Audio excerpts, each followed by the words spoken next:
Hello, hello, hello. Back at the farming sim here. Doing a little of the old farming. We're looking pretty good here. We are currently toward the end of October. And we'll probably end up having to do some night work here. I might be able to do it in the morning. I have to check the... See what is ready to harvest here.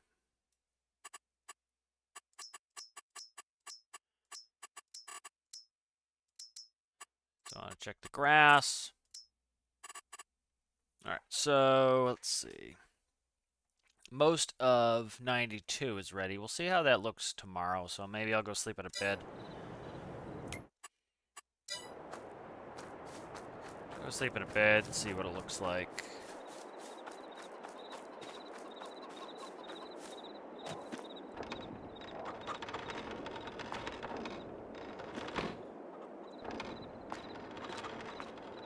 I haven't walked around this house yet.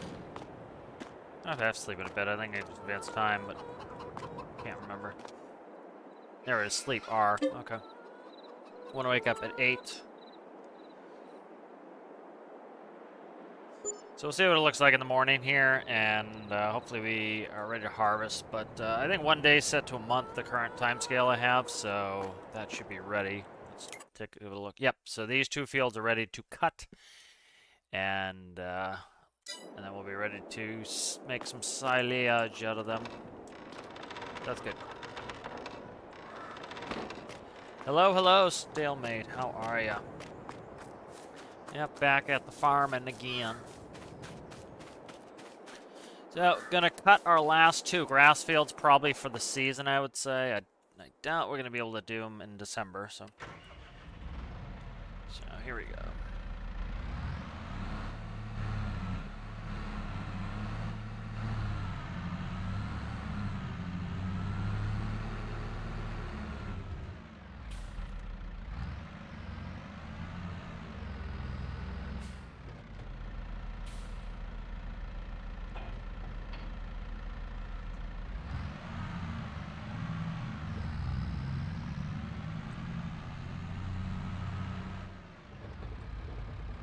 Is this the field? I don't think it is. Let me see. It is not. It's the next one, the next 2. Need to find the keybind to make it so my joystick isn't moving the map, because it will move on its own. Alright, so this one is ready to cut here. We're folding out our mower.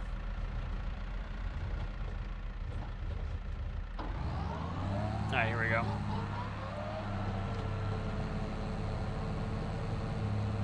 Go ahead and start to cut.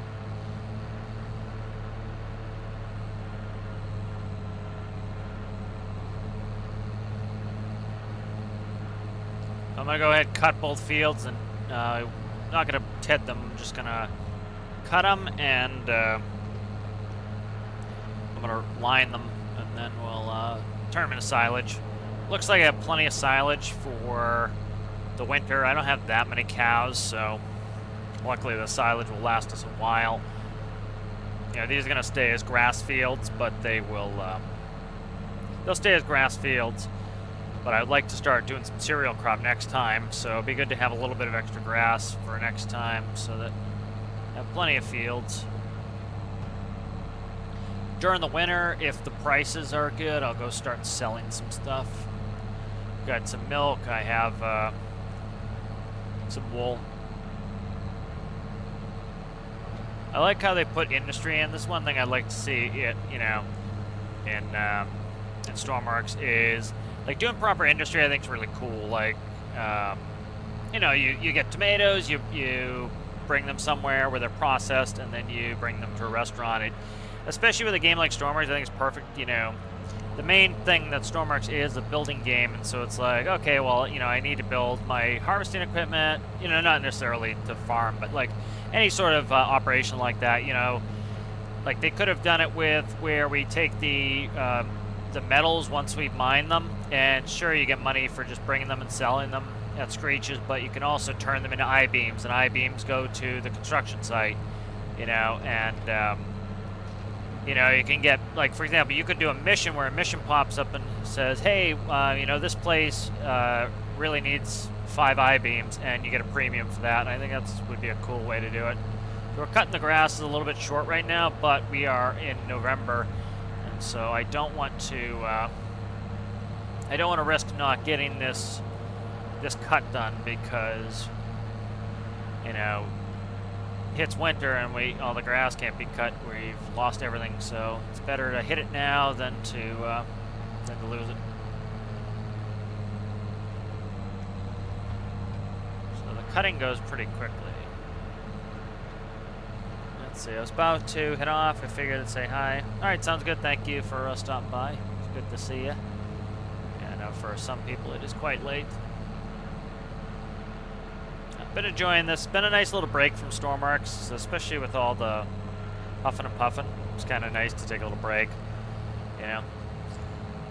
Not really all that. Like, I'm happy with the DLC, but I'm not like super duper excited to go do space stuff. It's not really all that interesting to me right now. Like, the pressurization stuff is very cool to me. Like, there's a bunch of stuff I want to do, but I really don't want to, you know, do space right now. Eventually I'll get bitten by the bug and want to do it, but I'm not really super duper right now, and, you know, it's kind of almost like the trendy thing right now, so not really all that interested in it.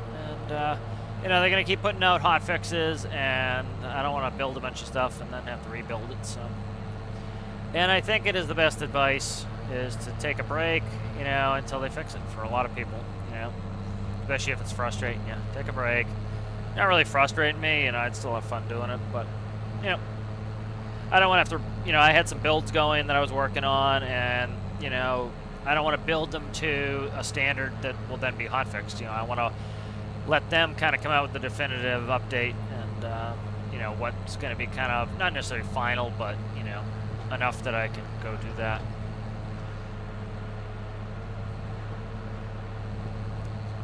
Been a nice little break with this. You know, it's nice to take a break every once in a while. Not feeling super inspired to build anything right now, and when I, you know, can already start to, been looking at some screenshots, getting inspired by people's builds, and eventually I'll, you know, really thirst to play, and that's the best time to do it, you know. And I'm really enjoying this. Like, I was looking, really wanted to play some Tarkov yesterday and today. I really don't care to play Tarkov, so it's, it's good to take some breaks and have some of the games. That was like some of the reaction to this was pretty disappointing. And it's like, you know, it's always nice to have a couple games in your stable if one gets broken or whatever. Like, you know, they're constantly breaking games. Like, you know, Tarkov went offline for 4 hours the other day where nobody could play, period, for 4 hours as they did a patch. You know, and it's kind of like, you know, okay, go play something else. You know, and it's kind of, if you can't spend that much time away from something, that would be an addiction, you know. And it's kind of good to get a little break from it every once in a while. It makes you want to play it again, instead of feeling almost obligated like that's what you're supposed to do. I wonder if potential fishing industry feature could be a gateway to another industry. I'm thinking that it's going to be one of the majors. You know, if you think about it, pressurization's a major. Pressurization was a huge update. And the DLCs, I think, you know, they've been doing the DLCs in a pretty reasonable way. They're, you know, it's kind of very much if you're interested in that type of gameplay, you can get the DLC. If you're not, you know, you can still, you don't really feel like you've lost too much by not getting them. It's not gate capped like a lot of games. And so it's, you know, so a space like, you know, you can still, you know, if you didn't buy a space DLC, really, like, the only thing that you can't do is go to space. And it makes perfect sense. And, you know, the pressurization major, you know, everybody got, and I know a lot of people complain about it because it broke a bunch of stuff, but, you know, most of that's fixed with the hot fixes, and it will continue to get fixed and better, and it will especially continue to get fixed and better the better people's bug reports are, you know, and get good bug reports with good details that they can easily, quickly reproduce. They can see, okay, this is how people are playing, this is what's breaking when they're doing that. Okay, that's an unintended consequence, or we didn't intend for people to play like that, but that's how they're doing it, we'll fix it. you know, and pretty quickly, it's very quickly getting fixed. You know, they worked all weekend on this. I think some people are just not, like, you know, not giving them credit for some of this stuff. It's like there are plenty of developers who they put out a patch on a Thursday, they do a hot fix, it's broken all weekend, they come back on Monday and they work on it, and then by Wednesday it's fixed, you know, and these guys hung around on the weekend. Some people were trying to conclude that it was due to their, you know, their overreaction, in my estimation, you know, and kind of some of their rude behavior, frankly. But I think a lot of the time it's not that, it's that, you know, they planned this, you know, they could put up their schedule online and show, you know, this is the schedule that we had devs coming in, you know, Friday, Saturday, Sunday anyway, and, you know, people be like, oh, they faked that, they forged that, that's not real, you know, so it's like some of those people you're never gonna convince of anything other than their preconceived notions. But you know, I think, of course, you know, even if they weren't scheduled to work on the weekend, you know, the game broke in ways they didn't expect, and, you know, it was well within their right to say, well, you know, we don't work on the weekend, so we're not coming in, we'll see you guys Monday. But they didn't, you know, they came in on the weekend, they worked on the game, you know, you know, I just, you know, for example, I'm dealing with an issue with my car right now. The window broke. And it's one of the, you know, I thought it was the controller. I've been dealing with this for weeks, and my window is stuck down. So it's like I can't leave the car places. I can't go anywhere if it's raining. You know, I don't feel comfortable just leaving with the window down. And, you know, I paid a hell of a lot more money for that car than I did for a game. And it's weeks, essentially, that my car, I'm not going to be able to really use my car. And, you know, if you can't stand not playing your favorite game for a couple weeks, I think you really need to kind of, you know, address why you are, you know, you can't do other things, you know.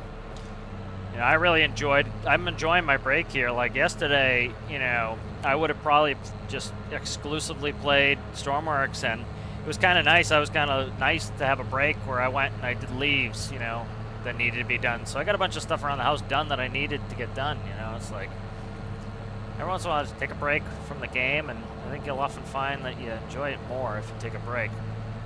You start to miss it. And it's like anything, you know, if you're always doing it, you don't realize, you know, the things you enjoy about it, and then you take a little break from it, you miss it.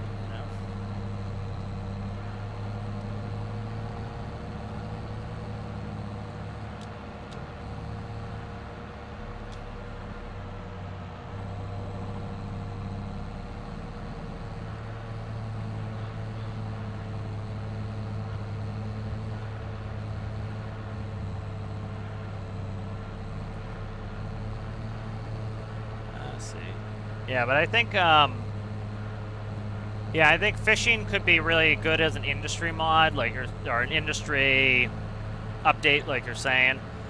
And I would say fishing would be a major. There's really no point to put fishing behind a DLC because, you know, really what do you need? Fishing should be super easy. Now, if you have to put in rods and stuff like that, which I wouldn't even bother doing, I would do it all as pot fishing. You know, you don't need every type of fishing under the sun. You just need fishing. And, you know, with a building and engineering game where you're trying to figure out how to make your ship work, you know, we already can make, you know, you see like JSI makes fishing trawlers all the time and stuff like that. And so I think the easiest thing for the devs to do is for a fishing major would be essentially pots. You know, there are plenty of species of fish they catch in pots. You know, some of the Alaskan crab fishermen, what they'll do is if, you know, the crab season hasn't opened, or even in the off season, what they do is they put the same pots out there and they bait them for cod and other fish, and they catch those fish in their pots. And so we already have the physicalized fish. Those are put in, you know, quite a while ago, and it wouldn't surprise me if they were put in because the devs want to at some point be able to put fishing in. You know, if we look back, hindsight's kind of 2020. You know, when they did Industrial Frontier, we got a spaceport. You know, and now it makes perfect sense that, oh, we have a spaceport. Why? Because they've been working on a space DLC for years. And you look at some other things they put in the game, like desalinization. I believe you can only electrolyze freshwater, but I'm not certain. Well, you know, that means, you know, you can desalinate water. A electrolyze it to make oxygen for your submarine. You know, and so that's something that is, you know, like, 'cause people were like, why did they put out the desalinator? Oh, you know, this is silly, there's no use for it. Well, probably because they made it, it was done, and instead of just holding on to it, they released it. People could use it for decoration. A lot of people have been asking for decoration parts or something they can use for decoration, so that makes sense.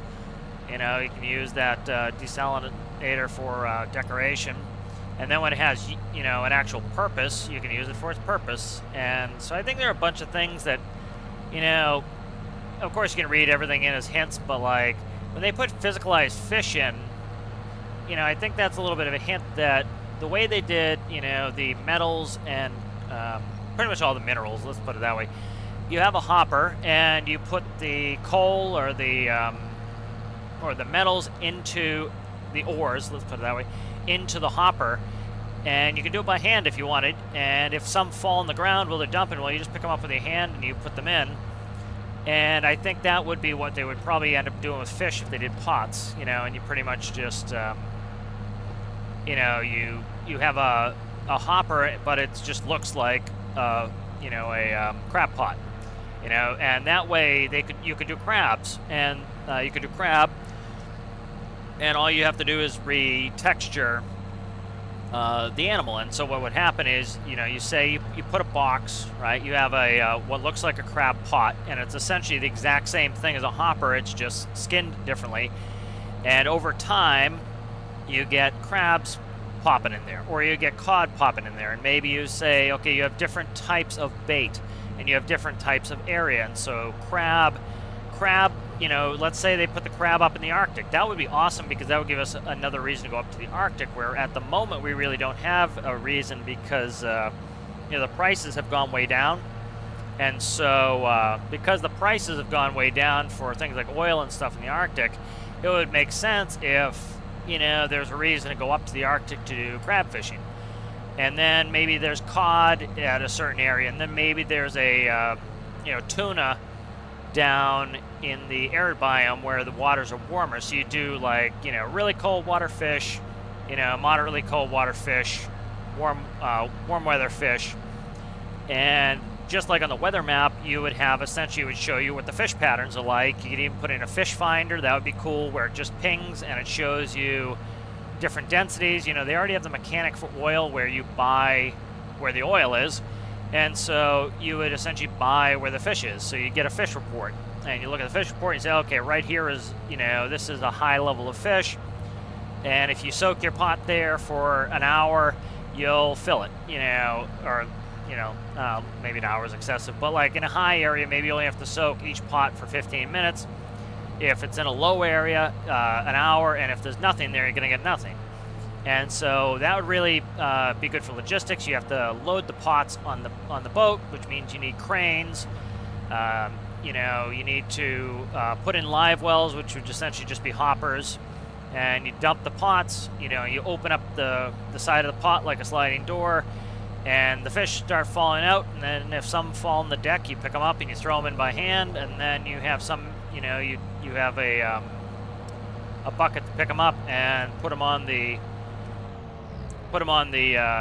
dock to sell them. Let me see, Mr. G's. I love fishing IRL, but I don't know if I want a Stormworks to be the game to get fishing mechanics pots. Makes sense, but I think there will be way less people in the community wanting fishing. Yeah, it's true, and I think it's, you know, I think making it a major or minor update, I think, would fit it. You know, doing DLC for fishing, I think, is, you know, I don't think you're getting enough. It's not enough of a varied gameplay, and it's, like I said, I don't think enough people would be interested.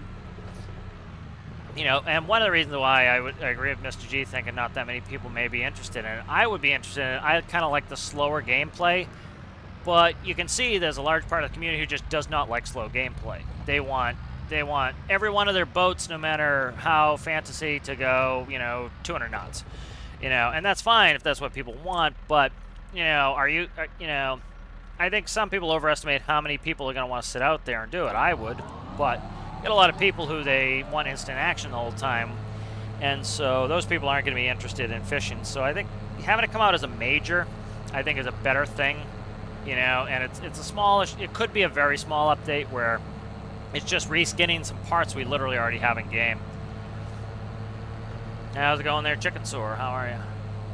Yep, logging would be really cool. I think that would be easy. I think there was a Jersey challenge, and he essentially just made logs out of blocks, you know, and so they could essentially, you know, there's logging in this game, and when this game first started having logging, it was a mod, and it looked super basic, kind of like Stormworks-esque levels of basic, and really all they'd have to do is, you know, the way they did it here is the same way you could do in Stormworks, is you essentially have a couple states of trees. We already have trees in game. We can already knock them over. The difference is you make it when a tree gets knocked over, you now can pick it up. And so you could use a, you know, chainsaw in your hand, and that would cause a tree to be knocked over. You could, you know, you could have a actual like fella buncher type of attachment that you could build a crane with, or put it on one of your excavators, and that would cause a tree to fall over. You know, you touch it and it cuts the tree down. And then if you, you know, hold the chainsaw on it like it does in, you know, in the earlier versions of Farming Sim, what would happen is, you know, you hold the chainsaw on it long enough, it would make all the branches disappear. So you're essentially just changing the state. So you have a graphical mask, and it looks like it's a tree with foliage on it, and then it looks like a tree, just a tree trunk, you know. And like even I think in the beginning of Farming Sim, when it was just a mod for forestry, you know, you couldn't cut the tree into logs, but you took the entire trunk of the tree out. And so, you know, that you'd take a crane and you lift the tree up with a grabber. You know, you could have a grabber attachment. And the way they did it in Farming Sim was when you did the grab, it essentially deletes the tree that's on the ground and it reappears in your claw. And it was seamless. You know, it didn't look like it disappeared. But that's what it's doing, is changing state. So now it's permanently attached to your grabber, and then you put it in the back of a truck, and it, you know, it essentially spawns a new log there. So the one that's in your claws deletes, it disappears, and the one spawns and it falls in the trailer. You know, stuff like that would be really cool, I think. Let's see.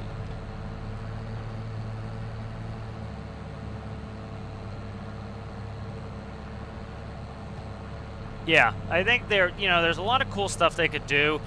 I think, you know, another hint at what they might have up their sleeve at some point. You know, they already said they you know, they already have plans for the next 2 majors in 2024. And a lot of people thought it was silly that they just kept putting out animal stuff. I don't think it's necessarily silly. I think it's potentially indicative of that is what's coming maybe later.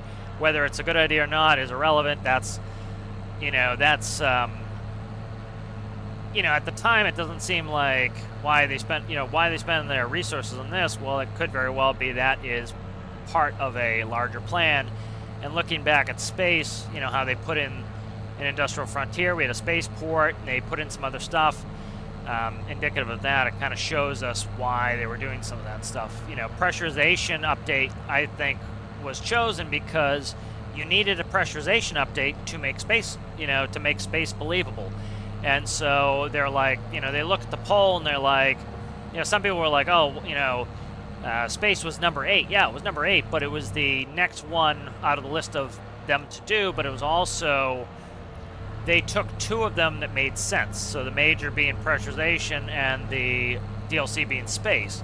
And so some of them are just not fit for a DLC. It's not enough. It's not something you'd want to separate the community over. Like, you saw how many people are just like, you know, why did they put space? Space has nothing to do with anything. Well, those people don't want space. You know, so it's, you know, let the people who wanted to buy it, let the people who don't. And you kind of needed pressurization. So that makes a good DLC that part of the community is going to want it, part of the community doesn't want it. So you say, okay, well, if you want it, buy it. If you don't.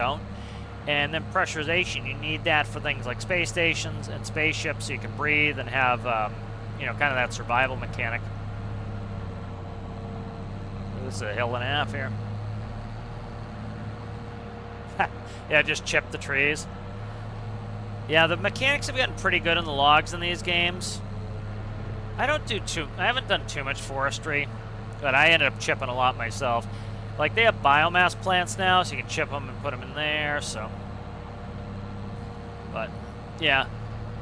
Like there was a mod team that I forget what their name was. They actually I think lived reasonably close to me, the head of that mod team, and they would put out maps, and they were just all logging maps, and they were really cool.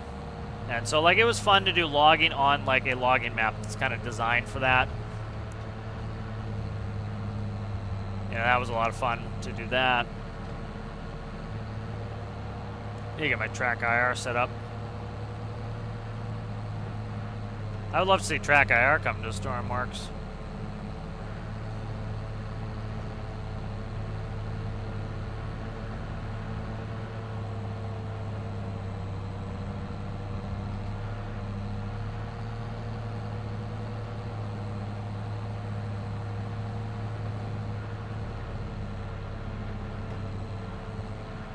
Let's see.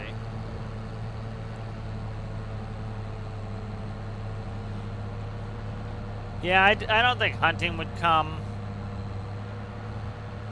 You know, it wouldn't surprise me if there were animal, like, it wouldn't surprise me if they did something with animal husbandry. Remember, we got cows. We have horses, which those are, you know, in the farm category. Wouldn't surprise me if we get at some point horse riding, like if they did like a farm update or something like that. You know, that would be a good time to add horseback riding. That would be kind of a cool thing to do. You know, cows, you know, you would be able to, kind of like this. You buy cows, you put them in a paddock, they produce milk if you feed them, you know. And you kind of make it a pretty simple mechanic, but it gives you stuff to do. And, you know, at the end of the day, like this game has to be very in-depth. Like, the farming is very in-depth here. I need a lot of stages because I don't build my tractor. Stormworks, you know, that's where a lot of people, you know, I keep saying that people like it's a search and rescue game. That's, I think, the beginning theme of it. You know, Stormworks is a building game. You know, it's, you know, if they keep wanting to use the title build and rescue as though that then justifies the claim that it's supposed to only be a rescue game, but, you know, it's in the title as well. It's building game, and I think that's where it really is and what it really is and where it shines. I think most people agree that is the best part of it, is the building, and why they can't give it up even if they want to, is that the building's the best, and you can build whatever you want, however you want. You know, and so it's, you know, just adding different things for people to build. And you think about, like, if you added something to do with, like, farming in Stormworks, you know, you'd have to build tractors, and they'd have to pull implements. And, you know, so you'd have different parts that do different things. Like, you'd have a part that would change the color of the ground, kind of like how FS does it, you know, especially like the early FSs. And so you can make headers as big as you wanted and put them on combines, and you have a combine unit that you can put anywhere in the, you know, you have to attach to the header, and then, you know, you build the actual mechanics of the combine to look like however you want, you know, and that's the kind of thing that is what this game is, what Stormworks is all about, is it's building is the thing of it, and all they're doing is, like, they're giving us different arenas to build in, like, you know, space and industrial stuff and trains and all that. All right, let's oh, get in there. All right, actually, I want to stay in this. I'm gonna line in this. How's my fuel? My fuel's good. I ran out of fuel earlier today. Let's get ready to line. I'm gonna wait till the winter to. Whoop, that's hitting that too much. I'll wait till the winter to clean my vehicles.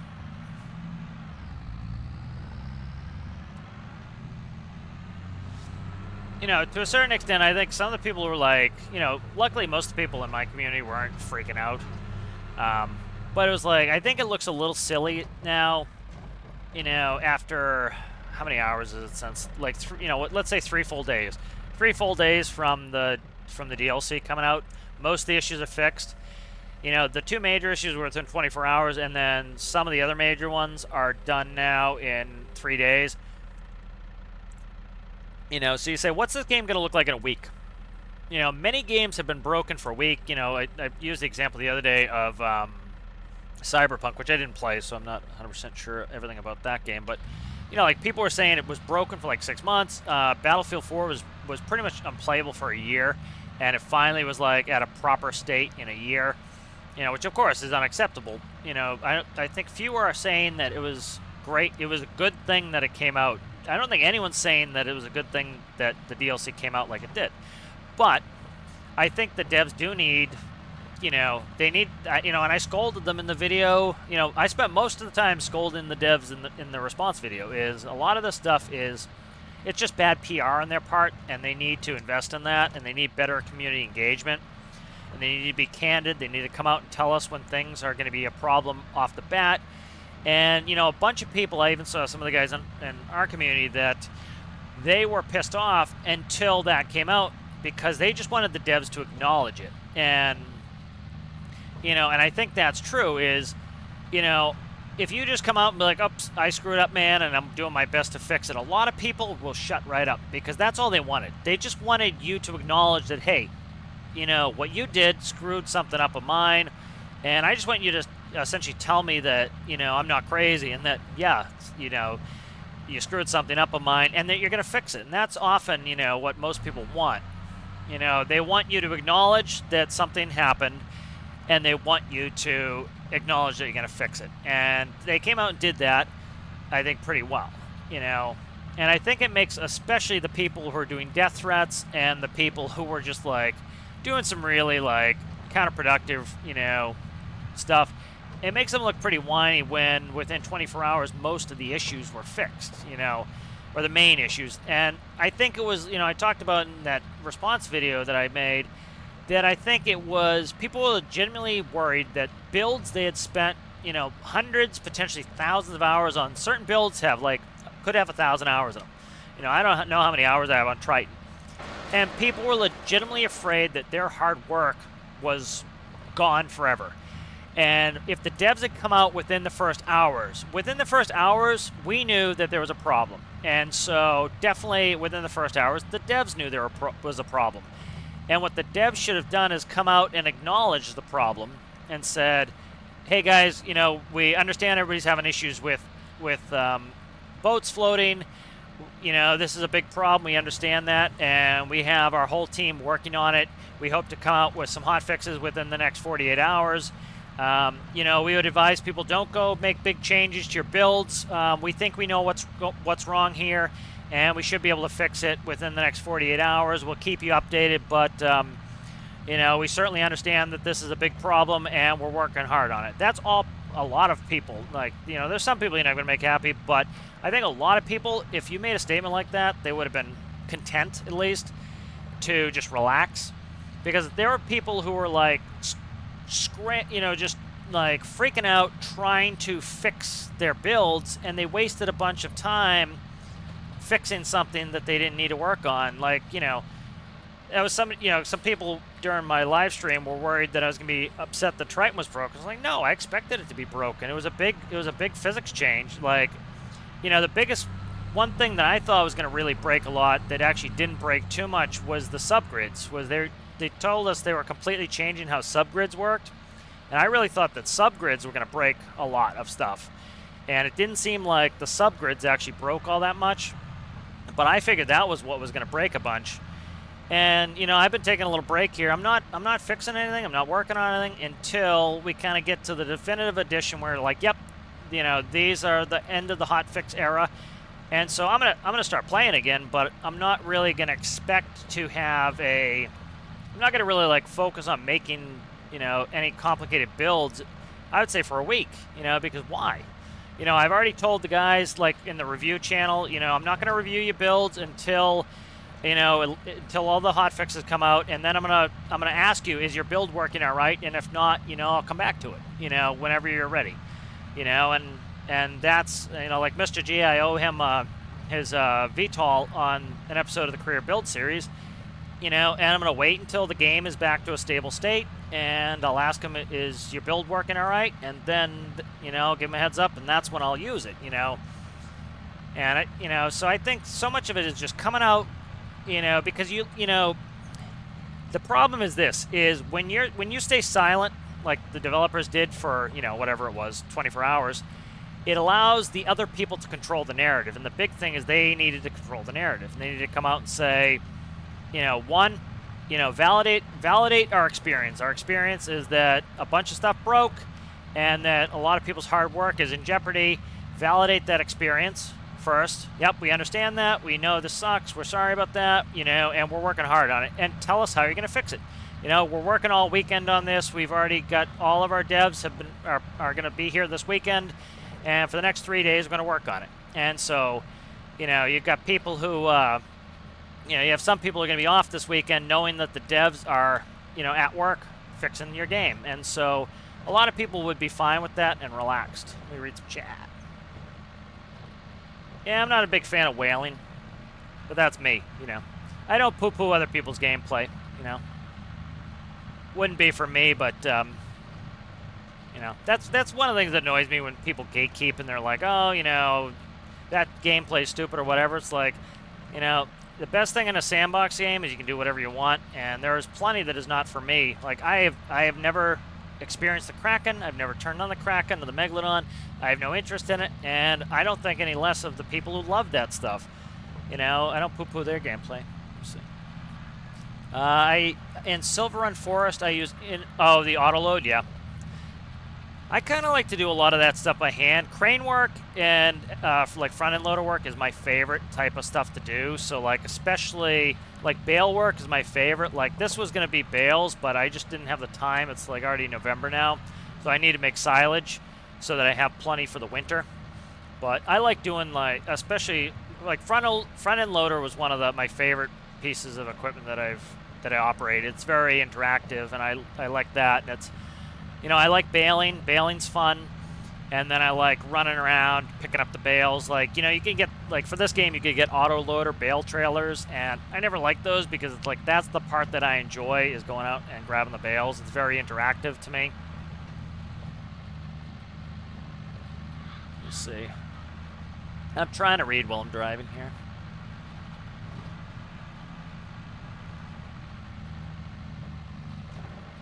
Oh, yeah. Just reads, Johnny. Oh, thanks. Thank you there, Ramsey. Appreciate it.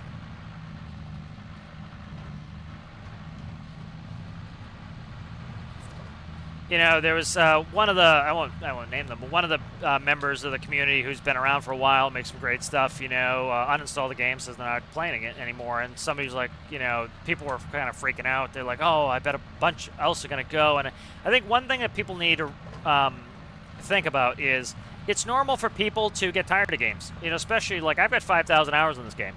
I'm in Stormworks. I'm still not tired of it, you know. But, you know, some people, they play a game for 100 hours and they're bored of it. Some people very much need a different game all the time. I tend to stick with a game a lot longer, especially if I'm enjoying it. You know, especially Stormworks is kind of, you can be creative too, so it's a creative outlet for me, where some people don't play it that way. Some people play it as a download something from the workshop and just use it. So it's a vehicle use game for them, not a creative outlet. And so for me, it's a creative outlet. And so that's why, one of the reasons why I play so much is it's kind of my creative outlet. And so, you know, anyway, in that Reddit post, I was kind of talking, you know, attrition's normal. You know, people retire from a game and they move on to something else. Something else gets their attention. Or they move, you know, I know there's been a couple people in the community who have left because, you know, things in their life changed and what's important changed. Like, you know, people have a family now, or they, you know, have a partner, and that's what's important to them. Or they go off to college. There are a bunch of people who quit playing when they go off to college. And guess what? You know, for every person that leaves, somebody else comes in. You know, you could probably check the Steam stats and see how many new copies were bought. And, you know, I don't think they show how many people uninstalled, but, you know, you can kind of see, if you were to look at the data, you'd see that, you know, for everybody who leaves, somebody else comes in, you know, and there are a couple claims right off the bat when this update came out. Is like somebody would say, why don't you guys calm down? These things will be fixed in a couple days. They'll never be fixed. In 24 hours, they're fixed. You know, I didn't think it would be as quick as it was. I thought, you know, 48 hours or a week, they'll probably have most, you know, some of the stuff fixed. I actually was thinking more a week. And I kind of expected, you know, okay, we'll wait the week. But, you know, and so I think a lot of those people, to a certain extent, have egg on their face. It's just like, and I kind of want, this is the kind of the takeaway from that, is I want them to think about this next time they freak out thinking that this is the end, or this is really bad, or this will never get fixed. There have been so many games. Cyberpunk was heralded as being dead on arrival, and it was a mess for, and I didn't play, so this is just from what I've heard from other people who talked about it, but, it was a mess for 6 months from what I heard. And then they just released a new DLC, I believe, that people are raving about and saying how amazing the game is. And Cyberpunk has been on like the top of Reddit again, and people have been talking about it. And it's, and then No Man's Sky was a really classic example of this. Is like, what is it, Sean Murray? Sean Murray came out and essentially lied all over TV. Like he was on like the Tonight Show and everything else, lying. And they had a horrific launch, and that game comes up on sale every like couple months on my Steam. And when it's not on sale, it's still $60. And they went back and they really worked hard on the game, and they made it right. And there have been many games that have been heralded as dead. Battlefield 4 I brought up was heralded as dead, and it took a year to fix it, but it was fixed. And this game looks like it's going to be in good, or Stormworks looks like it's going to be in good shape again in about, probably I'd say a week. In a week, the game is going to be looking pretty good. Most of the bugs are going to be fixed. Last couple little outliers are fine.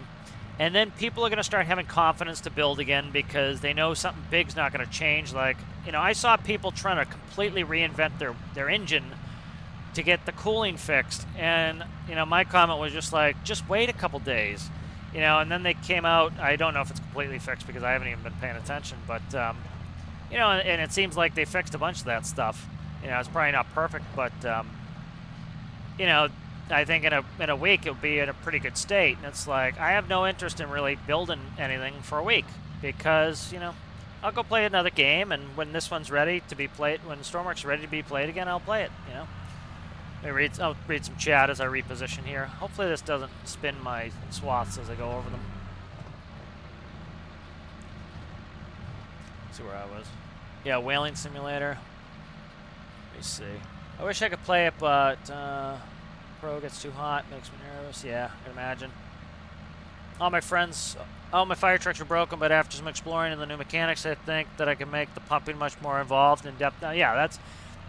I'm thrilled with the pressurization update, even though it's not, it's having issues and not perfect. Like, I'm excited to make air brakes, like, that actually work, and I've already been thinking about how to do it, and it's like stuff like that. That's when, the community is broken down into different groups, and you'll hear some people say that, essentially they'll insinuate, they won't say it outright, but they'll insinuate that if you don't play like me, you're playing wrong, and that's the great thing with, like, a sandbox game is, you have people who've never built a thing in their life in Stormworks. All they ever do is download workshop mods, and that's perfectly fine. You can play that way if you want.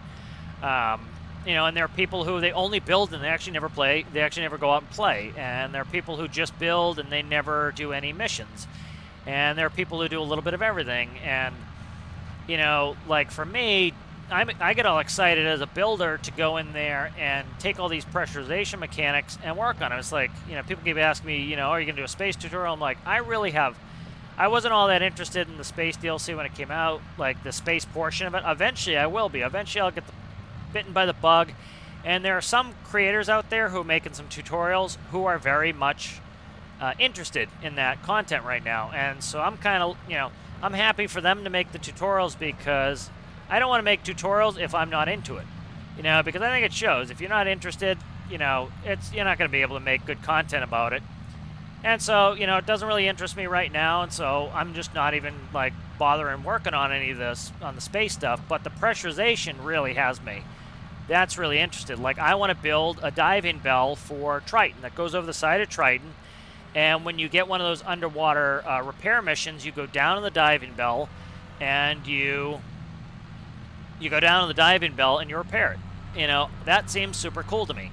And with the pressurization mechanics, so like when I did a bunch of my testing and playing with mechanics in the live streams, that's what I was working on, was the pressurization. That's what interested me. So I'm really looking forward to that. I think that'll be a lot of fun. That was like Chicken Sour's, from Chicken Sour's comment about learning how to do more in-depth pumping is, you know, there's so much more cool stuff we can do now with the pressurization update. Like pressurized airplanes is really cool to me. I think it was 20,000 feet you can go up to before you start having oxygen problems, which is pretty close to IRL. IRL, you cannot go higher than 15,000 feet without supplemental oxygen for more than 30 minutes. So you need that. Now, you know, of course, people can survive up there. You see people at Everest at whatever it is, 29,000, 28,000. But, you know, they don't survive well. You know, and so, like, you know, if I want to fly an airplane up to the Arctic at 30,000 feet, well, now guess what I have to build? A pressurization system. And as a builder, that's very interesting to me, is I have to think of the mechanics of how to build a pressurization system. Now all my airplanes need to be sealed. You know, so that kind of stuff I think is really cool. And you know, what I think, you know, some of the communities should be doing too is if they, let's say it's really important to them to get some of these windows that we've been asking for a long time. Well, before, when we build our airplanes, we didn't need to seal them because there's no real reason to seal your airplane, so that you would do XML edited windows, and those XML edited windows do not seal air in them. And so that would make sense to, you know, really show some support on the feature request bug tracker for some window additions, you know, with the caveat that, hey, you know, we need more sealable windows. It would be really cool to have a better way to seal our airplane doors, you know, more parts for doors. That would be really cool.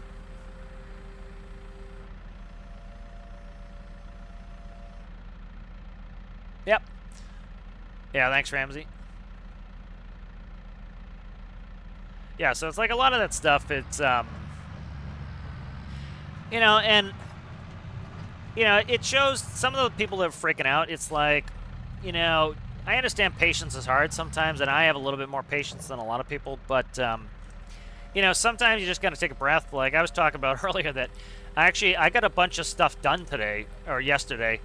You know, I went and I, you know, of course it's fall, so I had to do leaves around the house, or around the yard. And so if Stormworks was in 100% perfect condition, I would have been playing Stormworks. And instead I said, you know what?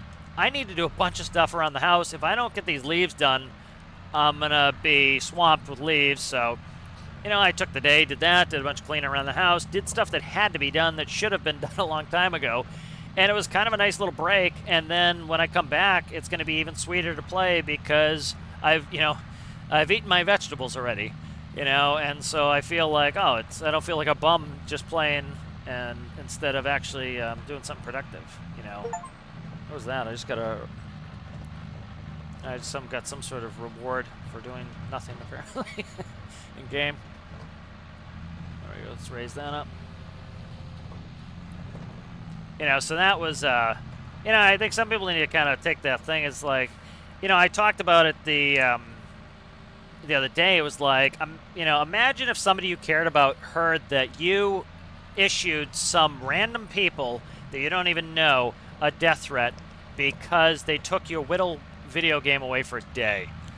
Like, how absurd would somebody who you know, cares about you think you are, and how much respect would they lose for you if, like, say your mother heard you did that? You know, and I think that's a good policy to kind of have, is you think about your loved ones and what would they think about me if I did this?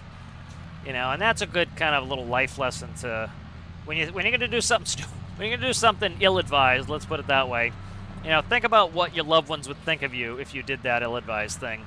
And I think a lot of people would pretty quickly, you know, choose not to do that ill-advised thing because, you know, they kind of realize that's not wise. You know, and unfortunately, I think those people will never eat crow and be like, oh yeah, I was wrong. You know, there have been some honest people who were like freaking out a little bit, who were like, oh yeah, you know, I thought they were never going to get this fixed, or I thought all my builds are broken, and yeah, I give them credit, you know, in 24 hours they got it done, you know. And so there are certainly those people. I don't, you know, certainly not everybody, but like the really egregious offenders that, you know, they are not going to come out and say that, you know.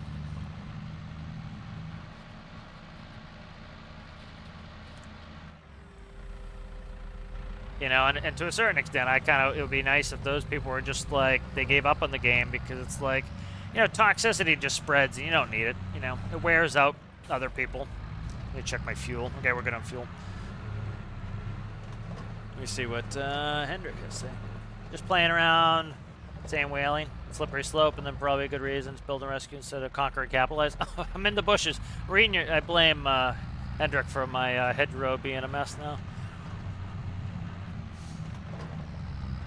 Dude, this thing would destroy my back driving through these swales like this.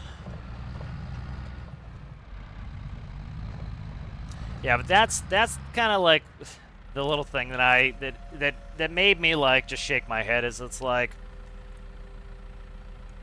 you know, you have a straight up addiction if you can't lose your video game for a day during the week too, mind you. This wasn't like, you know, like some people lost on the weekend, they couldn't play with their builds this weekend, which I get. That could be their only off time, that could be their only downtime, their game time, and they, you know, this is how they de-stress through their week, and I get that. But, you know, on a Thursday, you know, you lighten the world on fire because you can't play your video game for, let's say, a week at most. You know, a lot of games do that. Like Star Citizen, I brought up Star Citizen as an example. I bought a ship for $200+ in 2018. It was my, like, the only thing I wanted in game. My favorite ship. It's all I want to do in game is space truck and relax. And in 2018, they said it was done and it's coming right out. And they did it right before the sale. And they made it seem like it was coming out in the beginning. And they said they put it on the tracker. It was going to be coming out the beginning of that year. That was in 2018.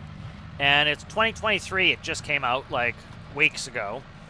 And the main mechanic for it, so this ship, it is essentially like a cargo ship or a container ship. So you put on cargo on these spindles like you would put containers on a container ship. And the main mechanic, which is you have to dock and then load and unload cargo, does not work. So the whole purpose of the ship doesn't work. And that was, what, 5 years? 5 years we've been waiting for that, you know. And they straight up lied to us about that. And that game has 600 million, and it has 1,200 employees. You know, this game has, you know, not a lot of money, and it has, I think somebody said, like, the public filings said they had 3 employees. You know, and like somebody, I give them credit for this. They were like, they said, I feel bad now, man. I looked at the public filings, and they're like, it says they have 3 employees, 3 full-time employees at GeoMeta, which, you know, I don't know if it's accurate. That goes off what that person said. But imagine, you know, given, you know, if you look at it in this light, that, you know, they did that much with 3 employees, you know, you have to put it in perspective. That's pretty good work for 3 employees. You know, that's pretty damn good that, you know, they were even able to do it and they took the risk. And, you know, I think, you know, some of the people were thinking that this freak out is actually a good thing for, oh, this will, you know, show the devs they have to do X, Y, and Z, and next time they'll do better. I think what it does is it tells the devs that you can't take risks. You cannot take this big of a risk anymore, because if it doesn't pay out, you get slapped. And I think what it will do is, unfortunately, the unintended consequences is just by its very nature, the devs are going to have to be more conservative with what they do. And that's what I think happens. And to a certain extent, you know, we want them to take a little bit of a risk and push the boundaries and really try to make the game, you know, exceptional. And, you know, when you have a huge freakout like this and review, you know, I'm talking, you know, partly about the review bombing, is review bombing can kill a company. And as a company, they can't afford to, you know, do anything that's going to cause their company to evaporate overnight. And so what that, you know, if, you know, I think one of the takeaways could be this, is they need to say, hey, we can't take a big risk like we did with Space DLC or Pressurization. You know, next major update has to be smaller. You know, it can't be big, because if we break any big mechanics, and like, you have a bunch of people, even some of those people freaking out, we're asking for big changes to how the physics work in game.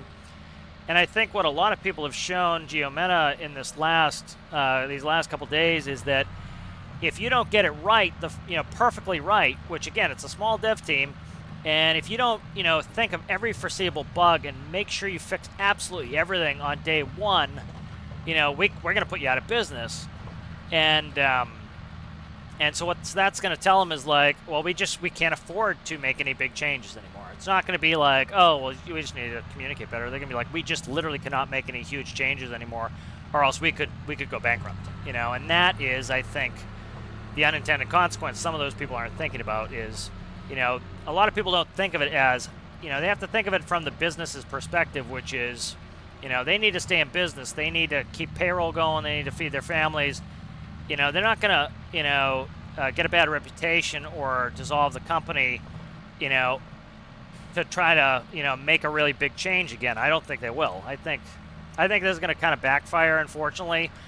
You know, they're not going to get what they thought was going to happen, which was like, oh, they're going to really reach for the moon and do better next time because we hit them with the stick. What's going to happen is they're going to say, we can't take any more risks because, you know, we could lose the company overnight if we take another risk. Because everybody will go back and say, oh, remember Space DLC? You know. And so that's what I'm afraid is going to happen is that type of thing is, you know, if they figure they lost like 30% of their sales because of review bombing, you know, do you think they're really going to take any big risks again? And that's what we kind of, or I won't say we, that's what I like about indie developers is they can afford to take big risks because an EA, they don't take any risks. They put out the same garbage every year. Why? Because risks are risky.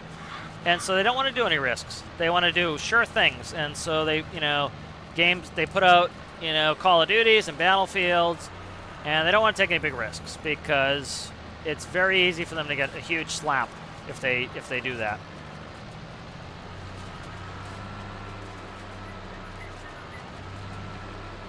Yeah, and that's why I was saying, like, the other day, it's counterproductive to do, like, review bombing because, you know, I don't think it does what some of those people thought it was going to do. You know, I don't think it's going to, oh, Geometa will just, like, they'll try super, super, double, super secret hard next time. It's like, no, they're going to be terrified to do anything that could not be perfect, and that means that they have to put out, you know, less. And they have to, you know, okay, they're going to freak out if it's not perfect, and we have to put out just, like, something smaller. We can't shoot for the moon anymore. We have to just, like, do a little bit of incremental change instead of trying to do big change. You know, because there was certainly a group of the community, myself included in that, who, remember, I think a lot of people forgot, they asked us if we wanted the pressurization update. You know, they said some builds would break, which, again, they don't know how we build our builds, you know, so... You know, I don't have any issue with the wording of that, but you know, they can't be making big changes again like that because, you know, like I said, they'll be afraid they'll go out of business, and that's sad because that's kind of that's the great thing about indie game developers is they can do things that are outside of the normative thing. You know, they don't have to look at the formula and just make a formulaic game. They can make something different, and that's a shame. According to publicly available filings, Geometa has an average employment count of 4 people in 2022, an asset of 2.6. Yeah. Does it say if they have loans? I'm curious about that.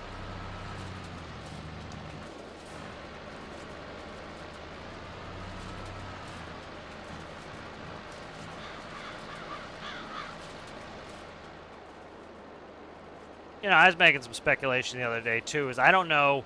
Somebody said that you know, that Steam doesn't care. You know, you set your own deadlines, but you know, like I know with Ark, they were having issues where, you know, if they don't get this Ark game out by the end of the month, they have to start paying in the loan, and they essentially they owe a penalty if they don't get the game out by the end of the month. So, are they going to release a really buggy, messy Ark? Yeah. Why? Because if they don't, they could go bankrupt, you know, and that's kind of part of the issue, you know, of some of the stuff is, you know, there's a lot of hidden business stuff, and I was talking about, like, how I'd like the devs to be more candid, is if they came out and said, hey, guys, you know, we have to release it on the 12th for X, Y, and Z reason, it's going to be a little rough, you know, we think that all bugs should be fixed within a week. If you don't want to deal with bugs, you know, do this. I really think that one positive thing I hope that comes of this is I hope Geometa does what Karl did to a certain extent, is have a let people roll back their aversion, because like a lot of people, like I said, the biggest thing that scared them was their ships. Especially ships take a very long time in game to get working, and a lot of people's ships were just completely broken, mine included, and they were afraid of that they were never going to get fixed. And so if you could roll back to a previous branch, like the days before his build, I don't think that many people would have cared, because that fear is gone. Okay, well, I could always go back to version 1.9 and I could use my ship,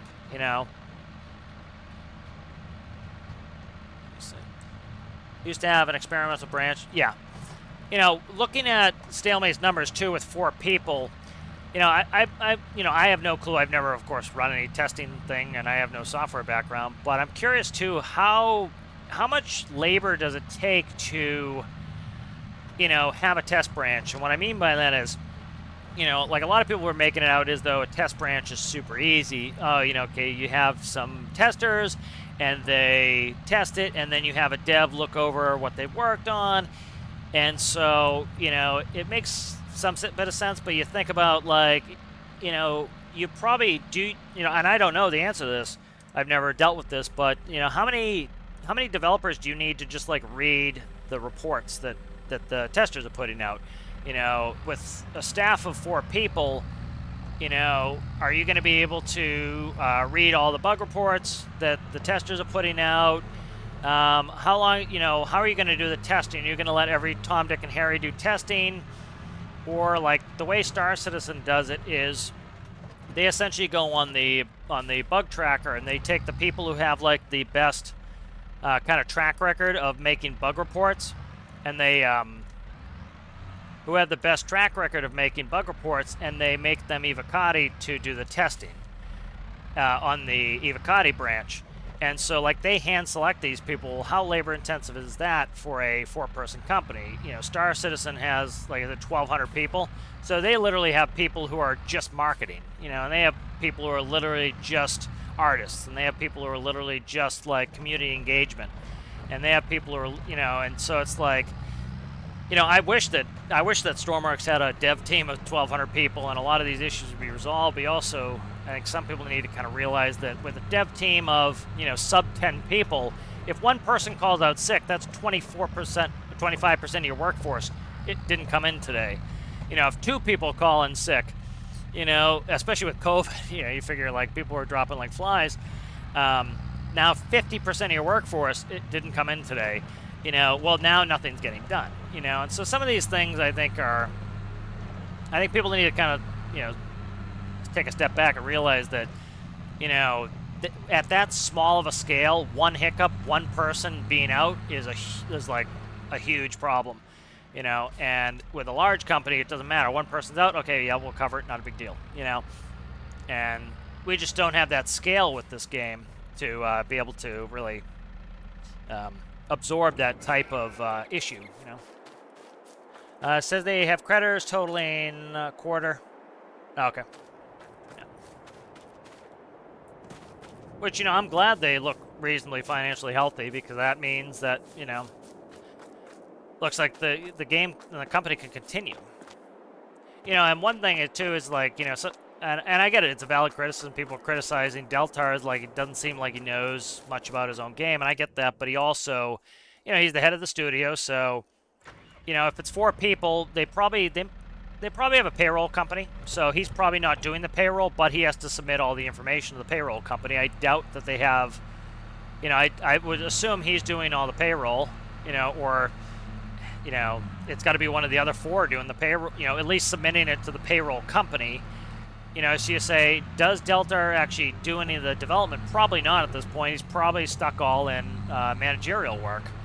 And that's essentially non-productive in the sense of game getting done, maybe, and so, like, when people are like, oh, Deltars doesn't even know this, and this, well, if he's the manager, if he's doing payroll, if he's doing X, Y, and Z, you say, okay, well, what they probably do is, because he's the head of the company, they brief him, which what I'd actually rather most places do is, if the head of the company is not actually a line employee, don't have them communicate.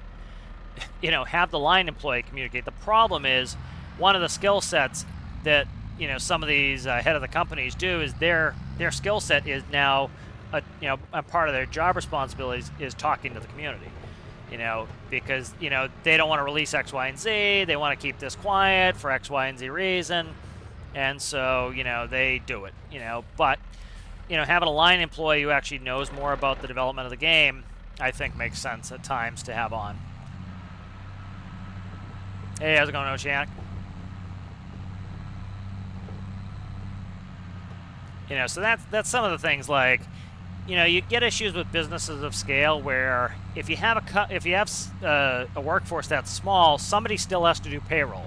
If you have a company that has 10 employees, now, you know, that one person could probably still do payroll. You know, so sometimes there's, you know, and then if you, let's say you get up to 100 employees, well, you might still have one person doing payroll. You get to 250 employees, well, now maybe you have 2 people doing payroll, and so it's easier than the one person who is doing a much smaller number, you know. And so you start getting into economies of scale like that. So I don't pretend to have any real knowledge in any of that, but I do tend to give people the benefit of the doubt on that when I don't know the answer, you know, and that's kind of, I think some people will jump to the conclusion that, you know, they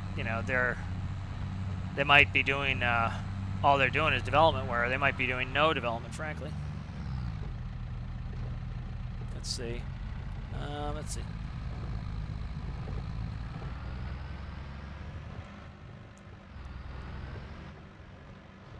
Yeah, you know, I have a bad habit of engaging with some of these people. Citrus tries to. It's every time Citrus does a good job at telling me to get the hell out of Steam discussions. He sees me in there and he tells me to get out of there. You know, I try to stay out of these negative places. It gets depressing, man. Like, reading negative shit all day, it gets depressing. That's one of the reasons that, like, I'm not hanging around in Stormworks much these last couple of days. I'm like, you know, I'm not going around and screwing around in the fray. I'm gonna wait it out. You know, like I said, even if they don't acknowledge it, I think a lot of those people are gonna feel, not necessarily feel, but they're gonna seem silly that they were sending death threats, they were making a big deal out of something that within a week was fixed. You know, and still, a lot of it was fixed already, but let's say a week. In a week, most of it's fixed.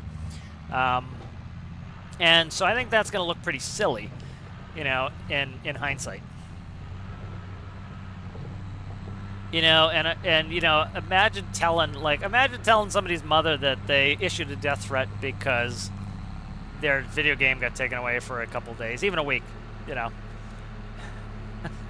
Their mother would probably be ashamed.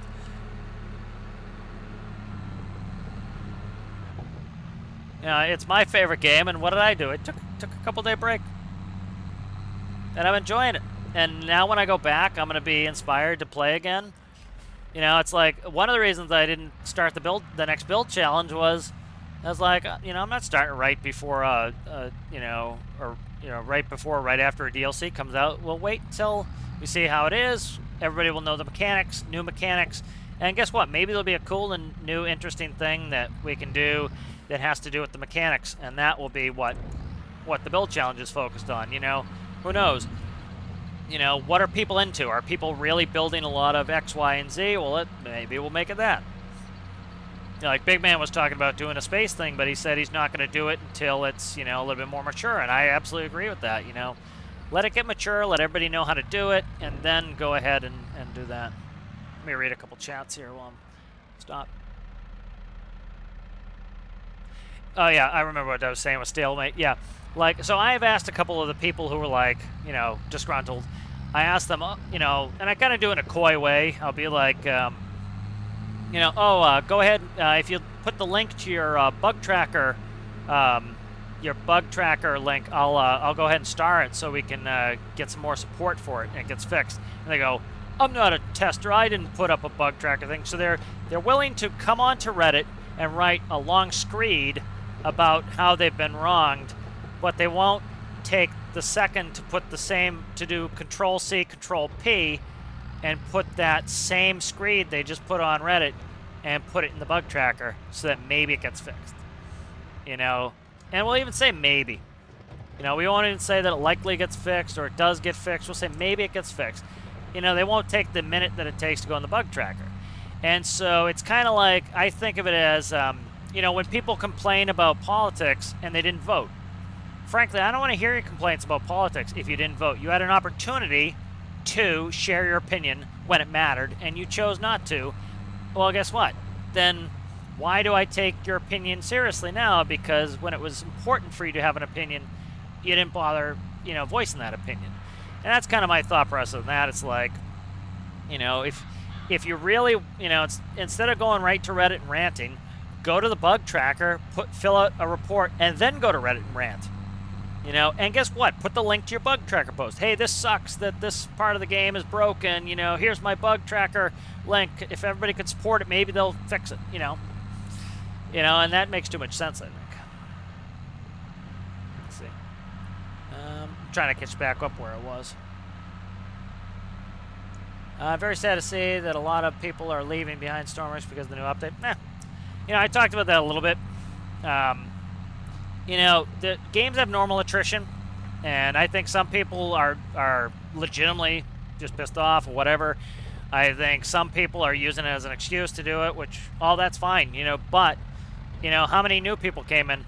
You know, you can go on Steam, you can probably see how many new copies, and it's like with any game. Like I actually talked about Farming Sim. My favorite mod developer for Farming Sim, he left a long time ago. I think it was like Farming Sim 11 or 13. His name was Nagstad. He made some really, where the hell's my farm? He made some really cool mods, and he moved on from the game, and he started playing other stuff. And you know, eventually everybody gets bored of a game and they move on, or their life changes and they're not interested in that, or they have a kid and they don't have time for games anymore. You know, and you know, I know some of the other people who just like, you know, they start a new relationship, and then the game doesn't seem as important to them anymore. What seems important is the relationship, and they'd rather spend time with that person than play the game. And so, you know, you got some people who are newly discovering Stormworks, who they're going to put out some potato builds on the workshop, and they're going to show it on Reddit, you know, and it's going to look like potatoes, but we all put out potatoes when we started, and then look at our builds now. And so you're going to have some new people who are going to be shining stars and make some really cool builds, and you're going to have some people that go away, and that's fine too, you know. And a lot of those people would have gone away anyway. They'd get sick of the game, they'd move on, you know, so it happens. I think it's normal attrition, you know. What is that noise? Oh, rain. I haven't had rain yet. My wiper went. Trying to catch up on some of this. I'm going to have to move some of that silage. I left that lump right in the middle. I should have pushed it up more. This is going to be ugly trying to get this trailer by it. I need to see what I'm doing here. Alright, there we go. My mirrors are pretty useless in this tractor. They're not really angled right. I can't angle them, I don't think.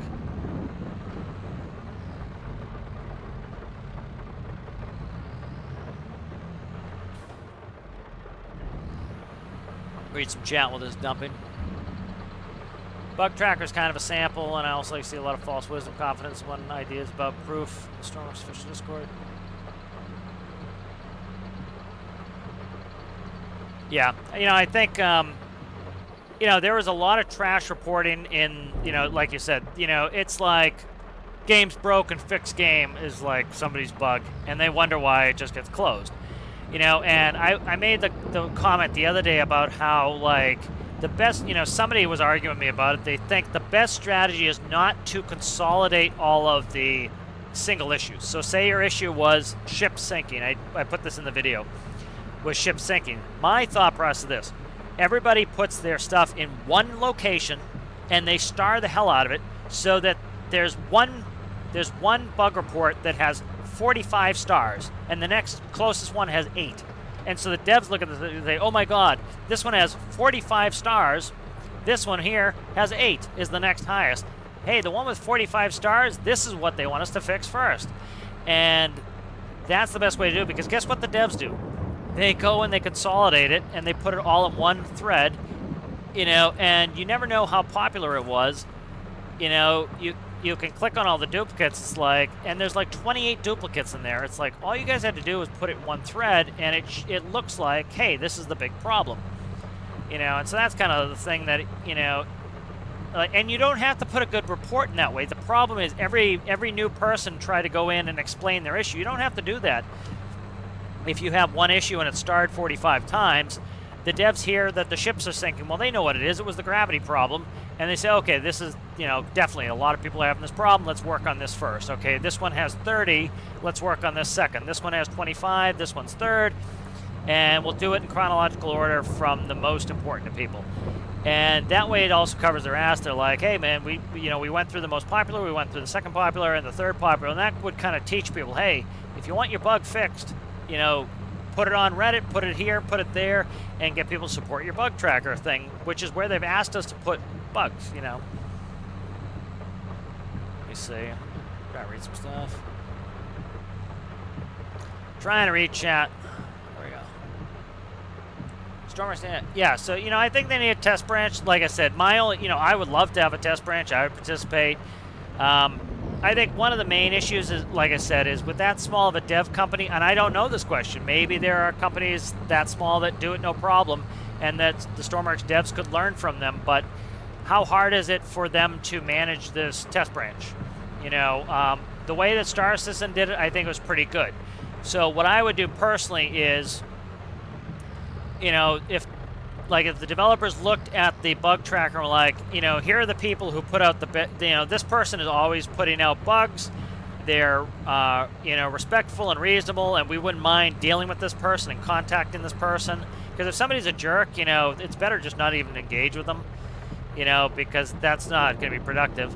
And you certainly don't want to give out your personal credentials to that person. But you see some people putting in some really good quality bug reports that have on this date, I was at FJ Warner Docks, I spawned my ship, and as I got close to the ship, the game slowed down dramatically, and then I got blue screen, or the game crashed. I went back and I spawned the same ship at the same place at FJ, and it crashed the game again, and so then the devs know how to reproduce it. One thing you see a lot on the bug tracker is you'll see the devs, they'll reach out to somebody, they'll go, could you give me more information? What were you doing at the time? What build were you using? All these questions to try to reproduce it, and the person just never responds to them. And so that could be a problem with, the system doesn't actually message them, so they'd have to go back and check their own bug report to see if they got a message, which that's flawed, of course. But, so a lot of them are closed because they didn't have enough information, and the devs reached out, and people didn't reach back. So if you had somebody who puts out good bug reports, and you ask them for information, and they get right back to you, say, hey, that would be good for being a tester. Like I talked about in the video, I would happy to be a tester for some of the stuff, and, one thing you could just, some people would just be happy if you threw them a tester role in Discord, they got a role in there that says they're a tester. Steam already has betas. I wish they'd just, release it to a beta branch, because, the one thing I will say, that some of the people who are kind of freaking out had a point of is, if it only took you a day to fix these major issues, why couldn't you have had some people test it the day before, and then if they reached out to 10 people who did good bug reports and be like, hey, we'll give you early access to the space DLC, and we will we need you to test some things, and if you could write us a report, here's our link on Discord, and so we can try to get a smooth start. So I agree, they should be doing some testing. One thing, again, with the economy of scale and the size of the company too, is I wonder, for a lot of that stuff, for example, they couldn't do that, say 3 months ago, probably because they would want to NDA everybody. That was important to them, whether it's smart or not, to keep Space DLC as a secret. Remember, they only told us a month ago that it was Space DLC. And one of the things they kind of have to do with why they do NDAs as well is, if you think about it, let's say they had 28 more features on the Space DLC that they had to cut because they couldn't get them to work right. And if they told us like a year ago, hey, you know, we're working on Space DLC and these are all the cool things we want to put in there, well, people would take it as a promise that it's coming. And that's what happens in Star Citizen all the time. And when it doesn't come because it just can't work, like if the devs, you know, the devs talked about how they started working on sales and they were going to try to see if they could make sales work and they just couldn't get it to work. Well, imagine if they had done a post on Discord saying, hey guys, we're working on sales today. You know, how many people would have taken that as a guarantee, as a promise that sales were coming? And how many people would have gone and read it, and how many YouTubers would have put a big hype headline, sales are coming? Like literally, I've seen YouTube headlines or titles that said sales are coming, and the devs explicitly said sales are not coming, or not coming, that they're not actively working on sales. You know, they did say they tried them, and they couldn't get them to work the way they wanted. And so, like, you'll literally see a hype headline of some YouTuber that's like, the devs worked on sales. And so what do you think is going to happen when somebody just reads the headline? They're going to think the devs are working on sales. And be like, where's sales? And then it morphs into, well, some random YouTuber said the devs were working on sales too. The devs said they're working on sales. You know, and that's kind of the thing. So I wonder, too, with some of that stuff, they would definitely have to do testing, like, maybe a week before. Like, what they should have done is they announced the DLC about a month ago. What it was going to be, space. Then they should have, you know, already reached out to some testers and been like, hey guys, you know, you guys do good bug reports. Could you be some testers for the new DLC? We're going to announce in the next couple of days what the DLC is. Would you mind being testers? All right. So they get their testers on board. And then they go ahead and they do it. Now the problem is this, like most companies would do an NDA. How much money does it cost to get a lawyer to write up a bunch of NDAs? I don't know. You know, I assume it's, you know, maybe they have the money for that. Maybe that's a good use of their resources. Would you rather them spend the money on NDAs, or would you rather them spend the money on other things for the game? So I don't know. You know, is it worth it to spend the money on the NDAs, or is it worth it to get another graphics artist in, even on a temporary basis? You know, so I don't know any of the answers to these questions, but you know, I tend to try to like think of all the things that potentially could happen in the business sense, because I think there are a lot of people who just never, you know, consider that there are reasonable business decisions why some of these things that seem quote-unquote obvious or logical or common sense, you know, just wouldn't work in a business sense. Let me see. Read some chat.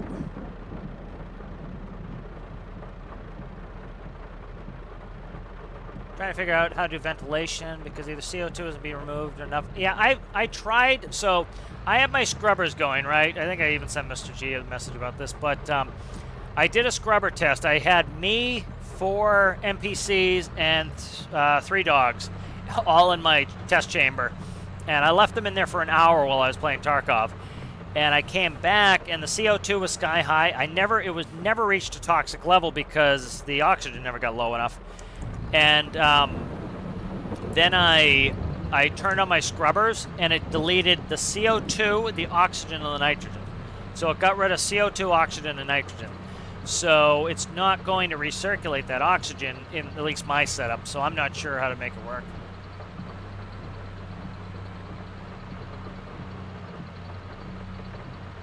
Yeah, custom, like, I would like to see another sealed door that maybe would slide. That would be kind of cool. Yeah. You know, that's something that I think would be a good feature to add now, with, you know, needing to seal doors. Like, you know, a lot of us were using not necessarily XML, but we're using like fake doors in our planes. Well, now if we want pressurized airplanes, we need the doors to seal. And so giving us some more parts for that would be kind of cool.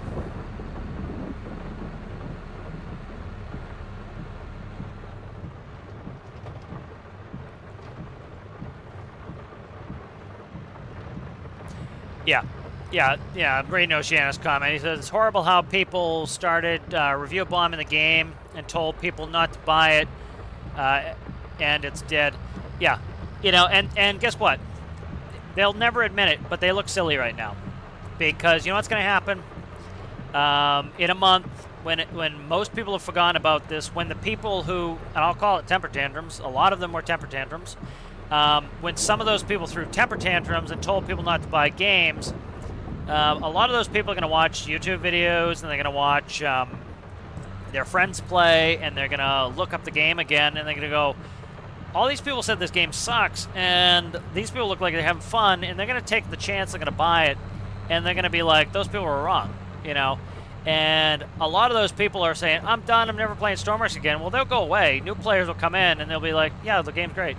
And they'll leave a positive review, and, you know, you can see how many games on Steam have had really negative reviews, and then, you know, it goes mostly negative on launch. There's so many games that it goes from mostly negative on launch, and then it gets better. It's like, if you looked at the workshop, how many of the, you know, the top, like, slots in the workshop were all, like, silly, like, fix game, like, all just spam nonsense. Like, people trying to be self-important, instead of using the workshop for what it is and what it's supposed to be. The workshop is for putting your builds on there.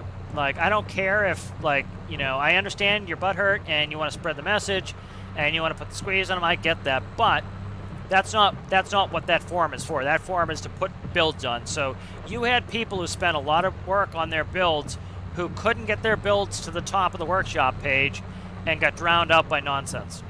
And it's like, you know, I get annoyed when I see people's put like, oh, this is a picture of my cat on the workshop page.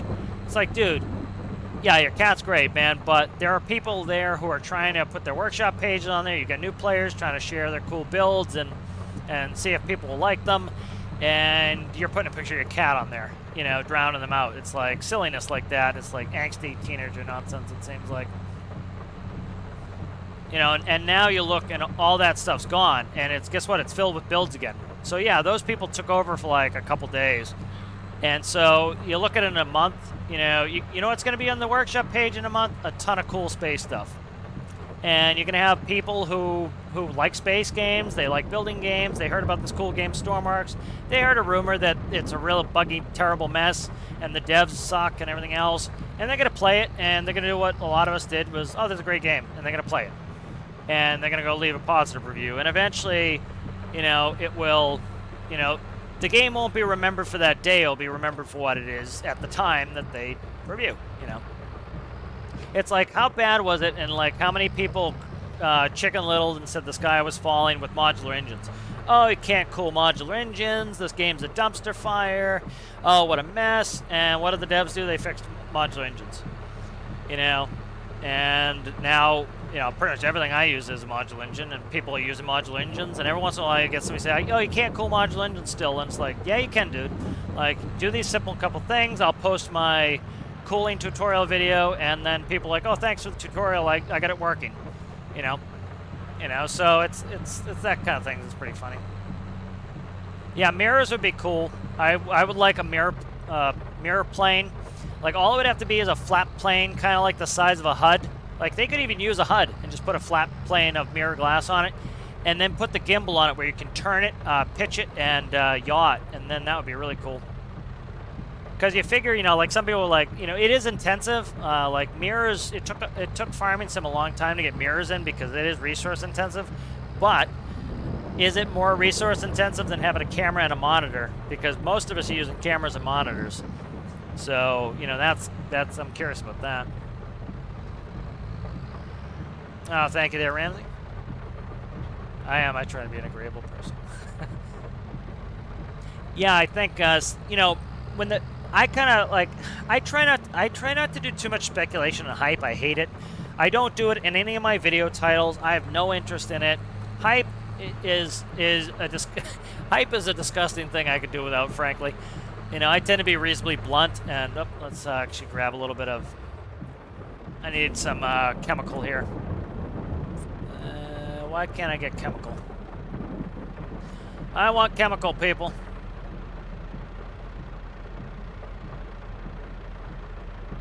I need this chemical in me here. There we go. So this is silage chemical. So see that little tank there? That little white bottle? That has an enzyme in it that sprays on the... it sprays on this when I put it in. That's how I can turn this grass into silage. Which silage is what goes in these pits that will be for winter feeding. Professional track trailer driver here, backing her up. There we go. Yeah, so I still haven't been able to figure out scrubbers. I thought I was going to be able to do it with cats. I didn't have success with that. You know, I'll eventually get back to it, but the other thing too is, like, I see a lot of people putting out tutorials, which is great. That's fine. I'm not going to do it until they are, like, of course, nothing's ever done in Stormworks, period, but, like, by any of us. And I don't want to do too many tutorials that are then invalidated by changes made recently. Like, I think the devs have done a couple things which are stopgaps, and they seem like stopgaps. Like, somebody's like, oh, you don't make exhaust anymore. Well, it's probably because the modular engines were broken, so the devs are doing a temporary fix to get us so that our builds work until they figure out a permanent solution. So it's like, I don't want to do a tutorial that it's good for a couple days or a week. Like, you know, people are like, hey, you know, can you do a tutorial on how to fix my boat? And I'm like, no, it's like, give it a couple days, man. They'll come out, and 24 hours later they fix it. Now imagine if I spent like 6 hours making a tutorial on how to fix your boat and it was valid for a day, and now some people spent, you know, an hour, 2 hours, 3 hours working on their fixing their boat, and then they didn't need to or wish they hadn't. So like, my advice to a lot of people was just like, dude, just wait a couple days, go play something else, you know, and then they'll fix it and come back. Yeah, so I don't know how to make scrubbers yet.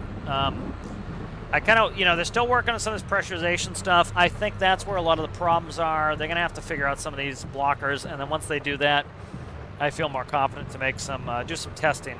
And I want to test it too. I don't want to just say, hey, this works, and have it not work.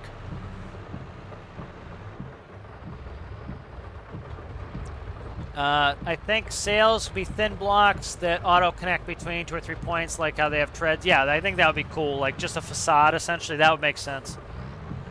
Like a, yeah, like the facade kind of on the tracks where it actually doesn't have a collision. Like, you can jump right through those tank tracks.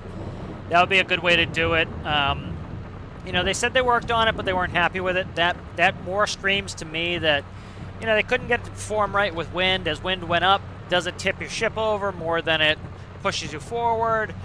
Could that mean that they didn't like the way it looked? Did they really want to do cloth physics? But cloth physics is notoriously hard in games. And so they're like, do we really, you know, do the 4 of us devs spend time on cloth physics for sailing? And the other thing is, I think sailing would be cool, but like, I don't think I'd play with it much. Like, I like sailing, but you know, you have a lot of the player base who wants 250 knot ships because they really can't stand going 20 knots on the water. It's just way too slow to them. And so now you say, okay, well, like a fast sailboat's like what? You know, of course you have racing sailboats. Like, say, a regular sailboat on a regular not super windy day is what, 3 to 5, maybe 6 knots? So like, how many people really are going to play with that? So that can't be a major update probably, or people are going to be like, what the hell? You know, sails, even on the vote, it didn't get that high on the vote. I think it might have been ahead of space. I can't remember, but you know, so that's kind of a question with that is, you know, they have to consider that. They have to say, is it worth our time to do X, Y, or Z? Is it worth it to do this? And they said they already did it, but they might go back. So, you know, you never know. You know, the other thing that wouldn't surprise me is if they put that in not Stormworks 2. I think not Stormworks 2 is going to be pretty much Stormworks, but with multiplayer built in innately. You know, I talked about farming sim because I've been, you know, I haven't played a lot recently, but I talked about, like, I played early farming sim, and like Giant straight up said that we're not going to do multiplayer. And they eventually put it in the game because you really need to build the engine for the game to work in multiplayer, and you can't shoehorn it in like they did with Stormworks. And, you know, to a certain extent, that was a favor to the community to put in multiplayer for Stormworks. Like, people wanted multiplayer.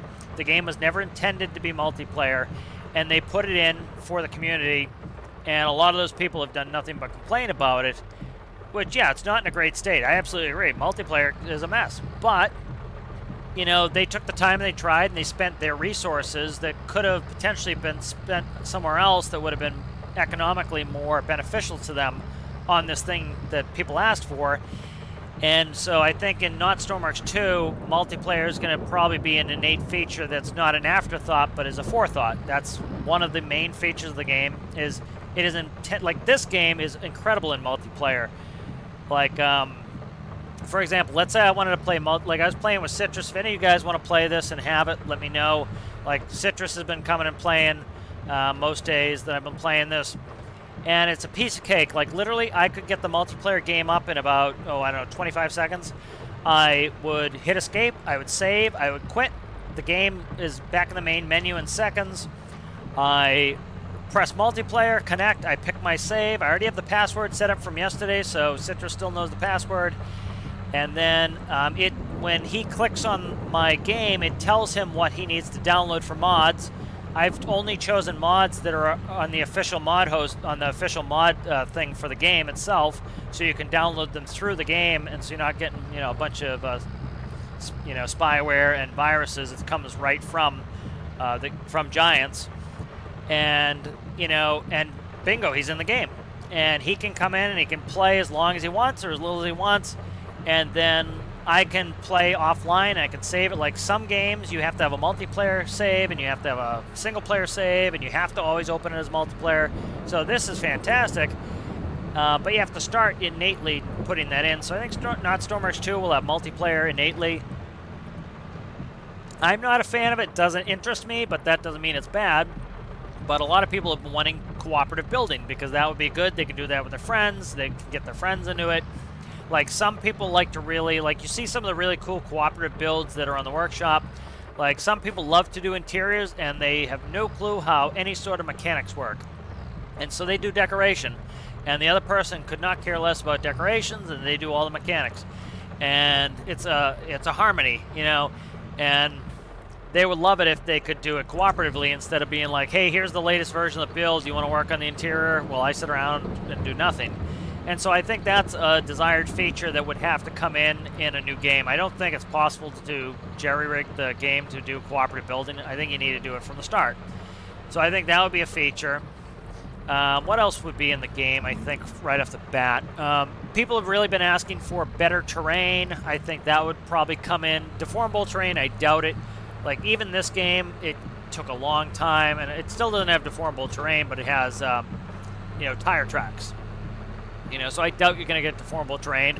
Like, there's a reason why spin tires, why you have one method of gameplay, drive around in the mud, is because it was probably an incredible amount of dev time just to get the mud to work right, And so they can't do a bunch of extra stuff because that's what, it takes up so much dev time.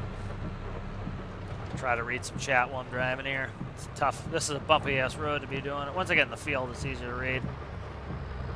I check my fuel. I ran out of fuel on one of my tractors earlier today. It was funny. The chat wasn't up, and everybody was screaming at me, I'm going to run out of fuel. And I missed it. See, I'll catch up on chat. I'm not that far behind. Yeah, so I don't know how to do scrubbers. I have to keep working on it. Angled door frames would be great. Yep, I agree. Angled door frames would be awesome. Can never get modular engines produce. Yeah, it's mostly in gearing. Like I don't like my engines and my tractors. They're big, but they're not huge. They're like 24 cylinders, and with an 18-speed transmission, they have 50-1 gear ratio, so I get plenty of torque. I'm one of the 2 likes. I see 6 people watching. Thank you, Ramsey. Appreciate that. Yeah, I love how, I love theory crafting on some of how these things work. That's a lot of fun to me on, how to put builds together, and, like, I'll think about new systems. And that's one of the reasons why I like taking a break now and again is, like, I'm just thinking of, like, oh, it's cool. I'm going to go back into Stormworks, and I'm going to work on air brakes. And I really like that remote control tug. And especially one of the things that, again, nobody patted the devs on the back for, which I think is cool, is this has been a long-awaited request that I think people would have been singing their praise if there wasn't that negative aura hanging over them. Was they increased the reward for tow missions because they were like woefully underfunded. It was like $2,000, and it would spend you could spend 2 hours doing it, and that's why I made that remote control tug. And I really want to get back to the remote control tug. I want to get back to Triton, but I'm happy to take a break because when I go back, I'm going to really be excited to play. And I think sometimes it's good to take the break to get excited again. Let's see where we're at here. I'm trying to catch up here. For my testing, air filters do not filter air and have the same output. Yeah, if you look at the air filters, it says fluid. And anything that says fluid will put out anything, any constituent element of air is what I've noticed. If it says exhaust, exhaust is CO2. I think there is something you can do with exhaust. Even the exhaust port says fluid on it, so that's going to put out any form of air, I think. So that doesn't work. They may be putting CO2 scrubbers in. You know, I think people would have to request it. Let's see. Implementation of mirrors is quite varied, but I imagine people want more clarity. What a monitor produces, yeah. Like, these are pretty good. These are really good mirrors here. Like, I have really good detail behind me. I don't know if I can move them or not. I might be able to. I'm not sure. Let me see. I'm not sure what I'm... Oh, that's the tongue. Let me see. Okay, that's up, down on the tongue. I still don't know why my PTO isn't connected, but let me see. Yeah, like these mirrors are pretty good in game. Like if they did a flat plane like this, and then you can just use the gimbal, which the gimbal's already in game, that would be kind of cool. But, you know, I think one of the only issues I can think of is how resource intensive is it, because it doesn't seem that bad, but like farming sim, it took a long time for them to get them in because it was pretty resource intensive.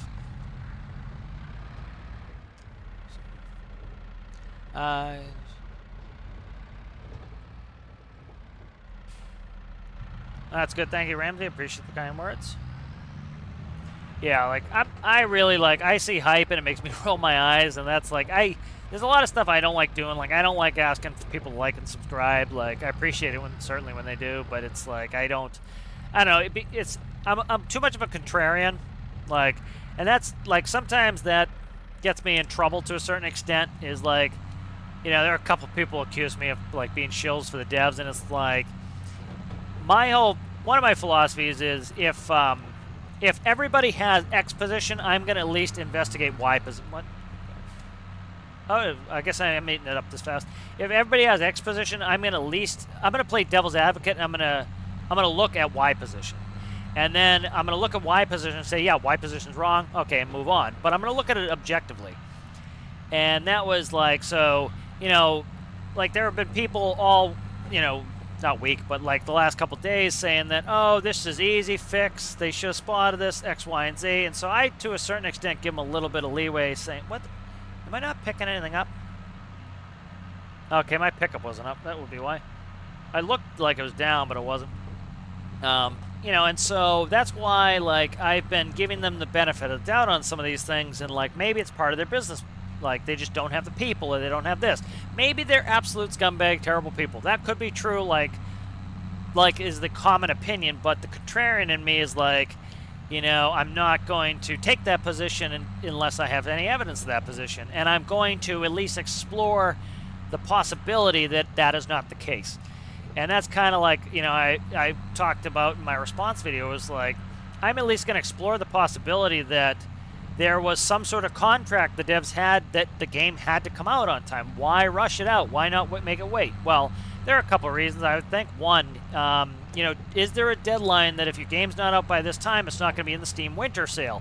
Because you figure maybe Steam puts a thing on, says, hey, we need your games out by October 15th, or else, you know, we can't put you in the Steam Winter Sale. Well, guess what? That might mean that, you know, the biggest time of year for your revenue is now screwed because your game came out late. And so if you ask it from a business, you know, from a consumer, of course we'd say, you know, oh, we'll just release it, you know, a couple weeks late. But, you know, we need to put ourselves in the position of the business and say, yeah, but what if that means the business goes out of business? And so would you be willing to lose your job? Would you be willing to lose what feeds your family, what feeds your employees' families, so that people could get a less buggy experience for 2 weeks? And so I think all of us would make the choice, no. You know, release it, you know, do your mea culpas, say sorry, and fix it so that your families can eat. You know, I think most of us would make that choice. So is that the case? Probably not, but, you know, I at least try to explore it. So.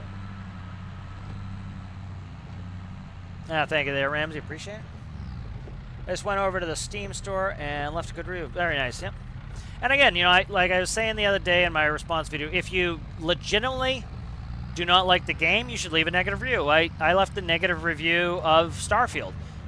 People are loving Starfield. You know, some people will say, if you know, some people think, and this is a fundamental thing I'm against, is if you don't like the thing that I like, you're wrong. And it's like, no, you know, people are different. You know, if you don't like the thing I like, that's fine. You like what you like, and I don't like what I like. It's, you know, it's like my analogy is I don't go on Days of Our Lives subreddit and say how stupid Days of Our Lives is.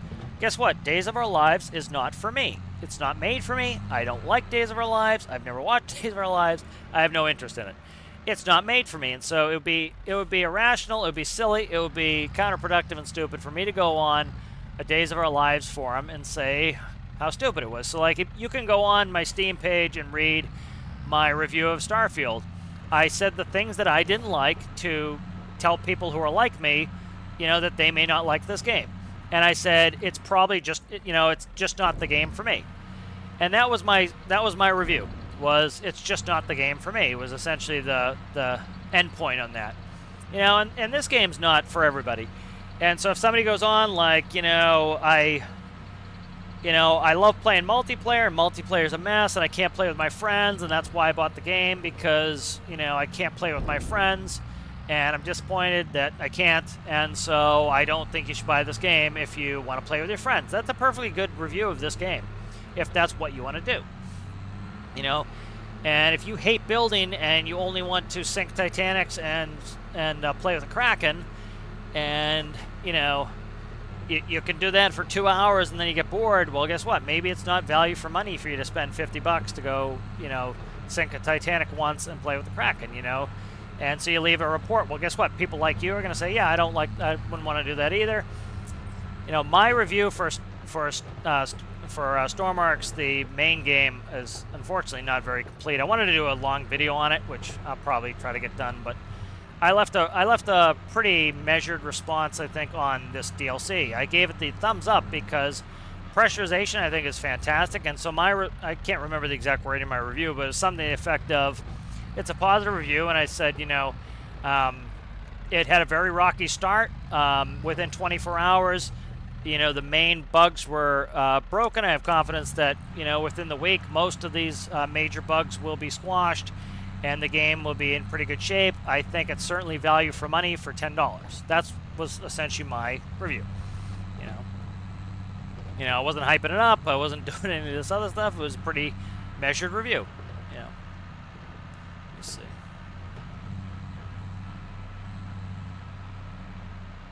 If you want some help right now, let me know. Do you have the game installed? Let me see what time it is. Yeah, it's still early.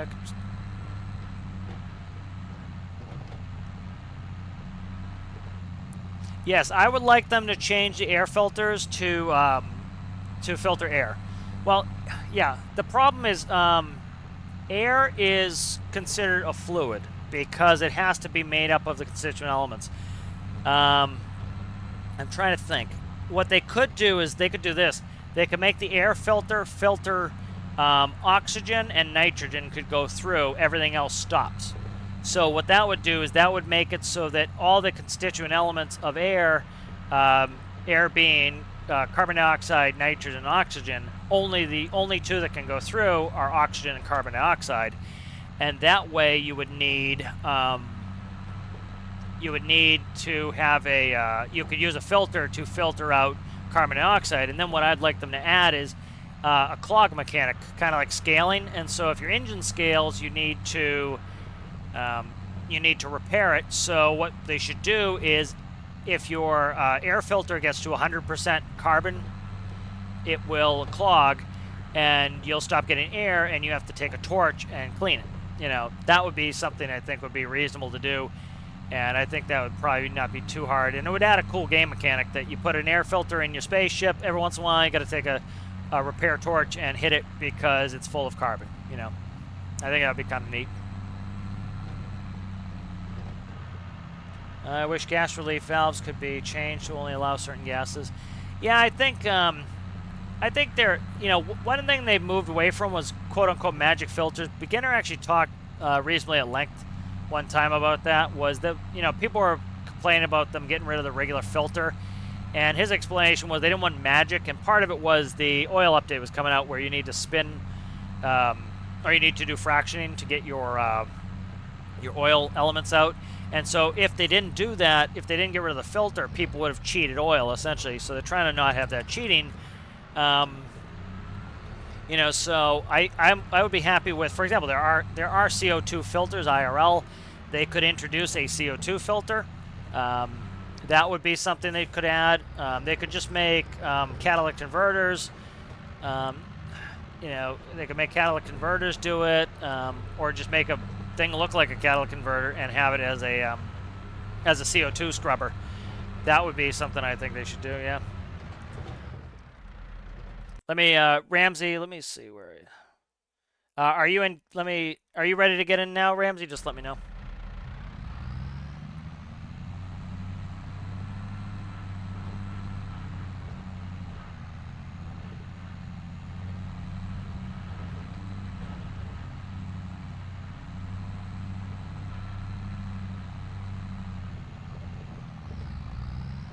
Starting to get.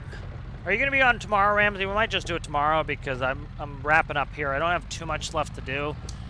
I'm pretty much hitting my last field here, and then I really actually don't know what else to do. So I'm going to be on. I'll be on tomorrow, likely, Ramsey. I'll post when I'm on again, and we'll do multiplayer tomorrow, or whenever. I'll message you. Because I don't have much left to do here today. I'm only doing, yeah. Up, hitting everything. There we go.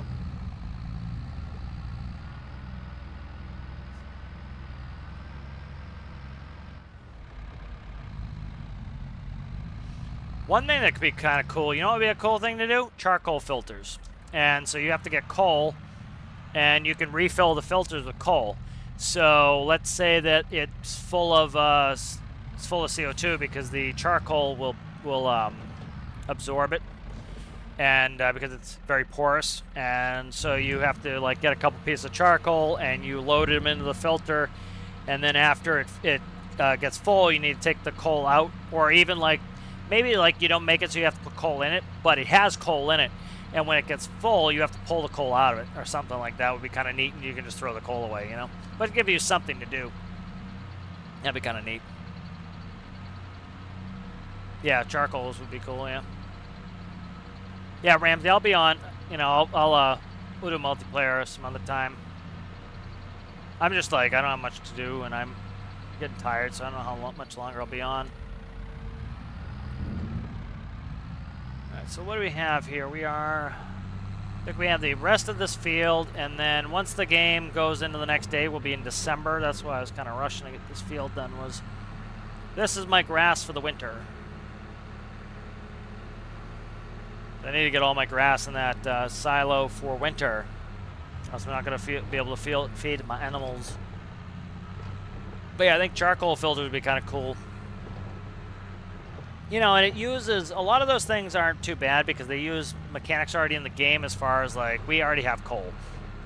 You know, so they wouldn't have to make a specific like, you know, something like, you know, you go up to the charcoal filter, if it's at 100%, it says clogged, and you click E, and now you have a piece of charcoal in your hands, and you want to go sell it for $1 or throw it on the ground. You can do either one, you know. And so now you've pulled this big chunk of carbon out of the filter, and so now, you know, because that's kind of a cool way to gamify it. It gives you something to do when you're on your space station. Like, some of the stuff is like jobs. Like, you're on your space station, you have some downtime. What am I doing? Okay, I'll go clean the charcoal filters. It's kind of like this game. You know, like, get a little busy work here and there, keeps you occupied. You know, like, next thing I'm doing, I'm just going to go over that silage clamp after this, and I'm just going to try to compact it down to 100% and cover it because December's here, so. I might as well cover that silage because I'm not going to cut anymore, you know, because it's going to be December here soon. You know, like, the other thing I think, you know, with all the drama was kind of missed as well is we saw that the liter limit on the pipes was increased. You know, and so that was something the community's been asking for is higher flow rates on pipes. So we got that. that was something that's been a requested feature for quite a while. The devs didn't, the devs could have sung their own praise. They go, hey guys, we know we broke X, Y, and Z, but we added a bunch of very requested features like increased pipe capacity, so now they're up to 155 liters per second. We did this and that. So they could have tooted their horn a little and they didn't. So it's like when they try to make them out to seem like these self-congratulatory scumbags, I don't think they do that. I don't think they don't do some of that stuff. I do think their public relations is a little bit tough. But, again, the caveat here is some companies, like, let's talk about, Star Citizen, just because I know a little bit about that. But, like, they have Jared Huckabee. That's his entire job. They pay for somebody he flies literally all over the world. And he's a community manager. Like, he goes to Bar Citizens where they meet players at bars in all over the world. And they literally pay this man a salary and fly him all over the world just to meet with people.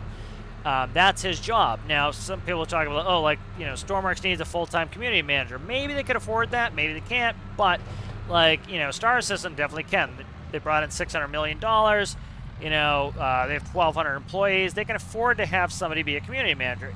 Electronic Arts can have somebody be a community manager. I don't know if Stormworks can. Maybe it can. Maybe it can't. But it'd be nice to have a full-time community manager. Of course, I'm certainly not opposed to that. But can they afford it? That's the question to ask.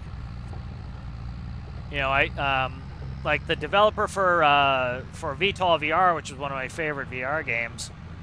He was one guy. He used to work on mods for Kerbal, and he's one guy. I think he had a friend help him with the game, so maybe, let's say, 2 people built that game.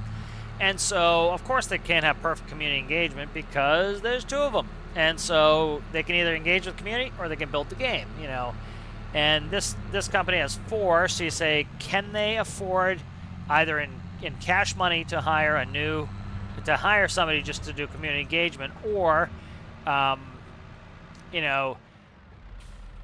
they afford to take somebody who could be working on the game, who's a developer, and have them come engage with the community? I think that's why Deltars probably does it, is because, they can't afford to have one. He doesn't seem like he likes to work with the community, which is probably pretty, he seems like a shy guy. That makes sense to me, that he's a shy guy and he doesn't like, doing all this public speaking, and it falls to him because who else is going to do it, But, if he could afford to have a community manager, maybe he would love to have a community manager so he didn't have to do it, So you never know with some of these things.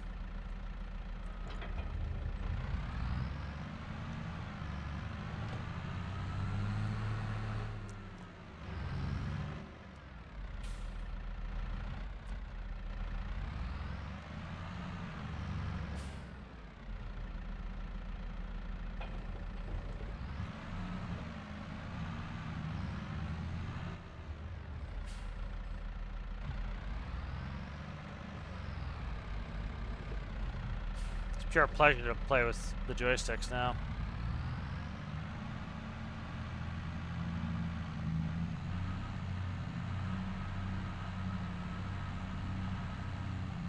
This is a really cool transmission too. The way they do this transmission is really cool. You have your ranges, and then you have your gears. So I have 4 gears, 4 forward, 4 reverse, and then I have 3 ranges. So that's pretty cool.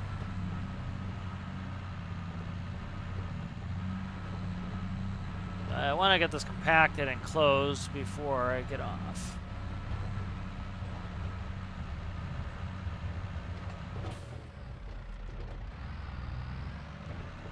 Up, don't do that. I almost just steered into the hole.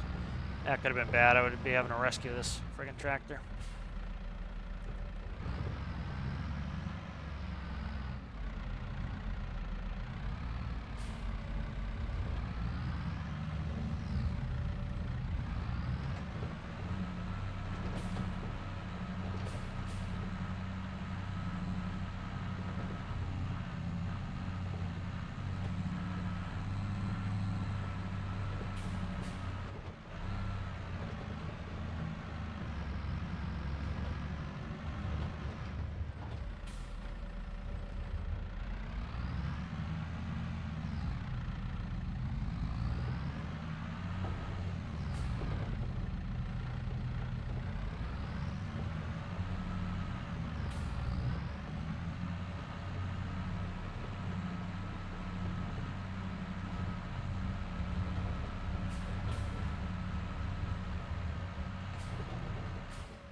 Trying not to hit my front end loader either there.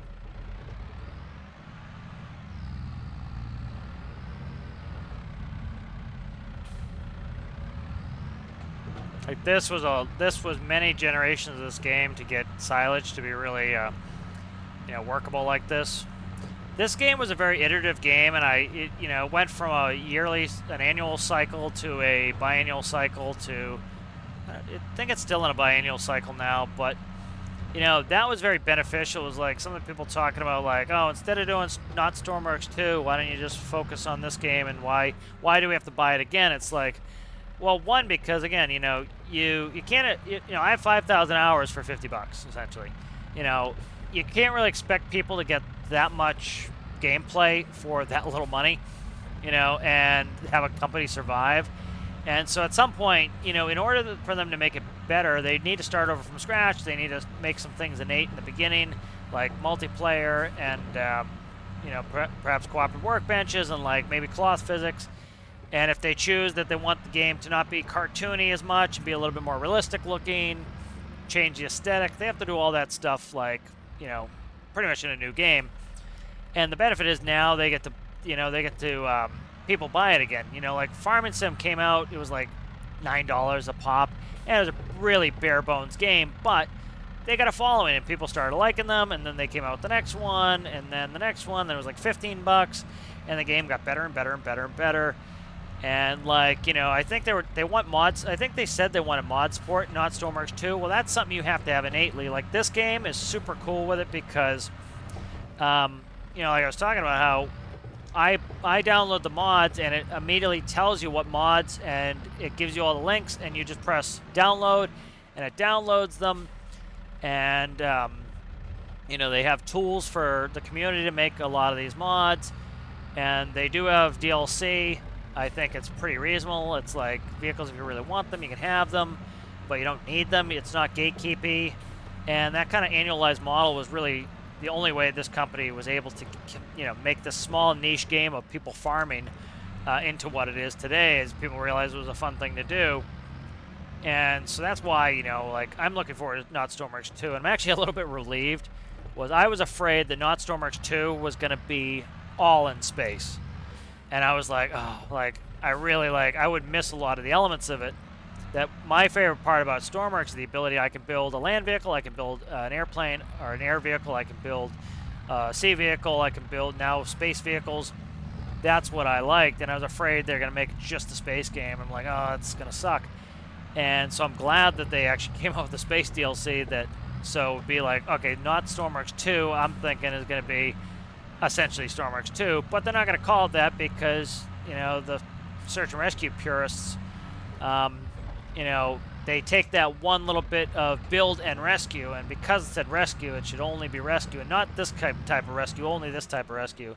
And so by calling it something else like, you know, vehicle builder game or something like that, you know, it makes it so that, you know, okay, is there any ambiguity here? It's a vehicle builder game. Build a vehicle. You know, vehicle builder sandbox game. You know, so that people know it's a vehicle builder sandbox game. You can go anywhere. You can go to space. You can go into water. You can go above water. You know, so I'm thinking that's why they're kind of playing with the name a little bit there. Is, you know, do I think they need to do that? No, but they did. I'll try to read some chat as I'm compacting here.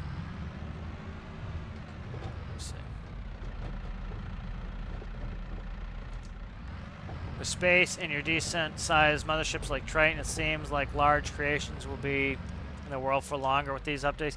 Yes, so the one of the big things, again, that got overshadowed by the Drama Llama was, you know, and it caused some of the Drama Llama was, you know, part of that gravity issue with the ships was they fundamentally changed the way that subgrids worked.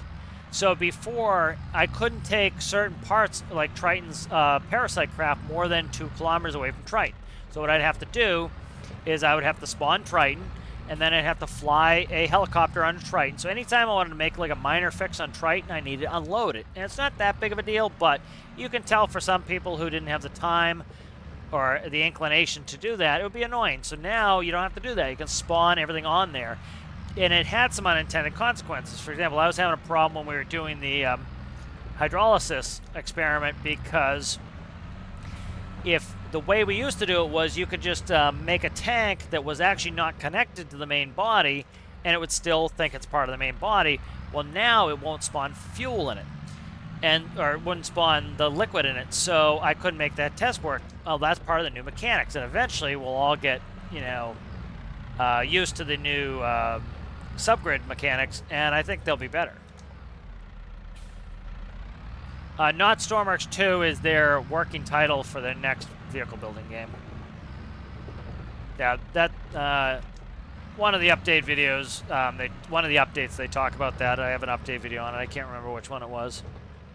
You can go back in my catalog of weekly updates.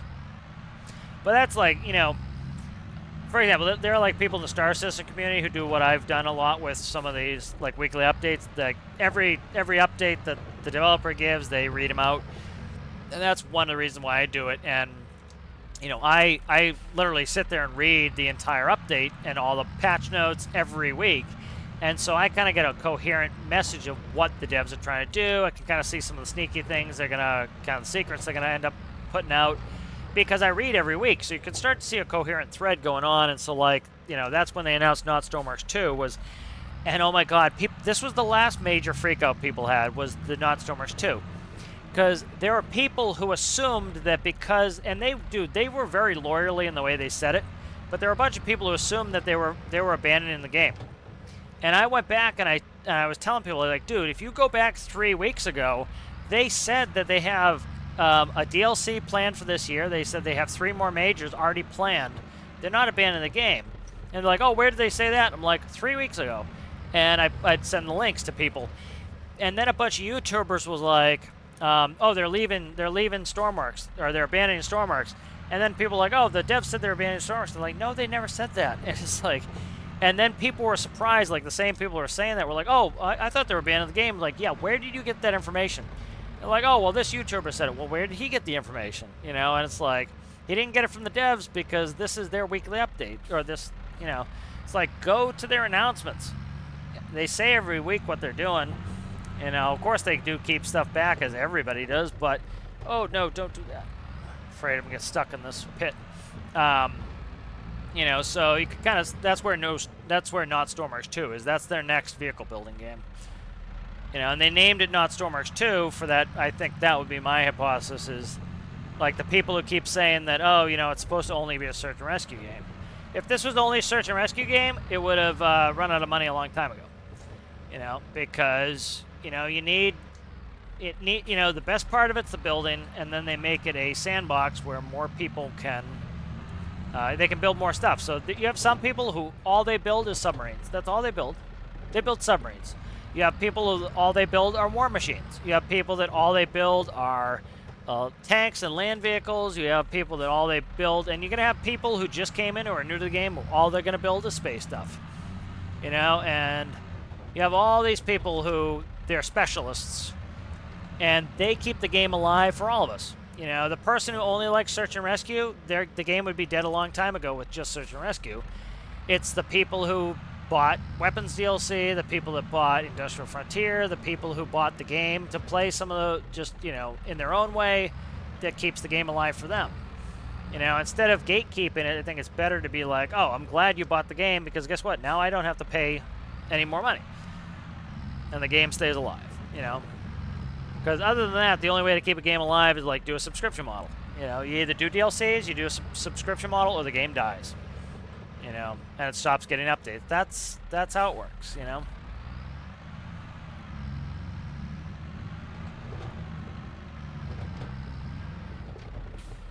Trying to catch up with chat here. Grappling system, yeah. Pretty neat.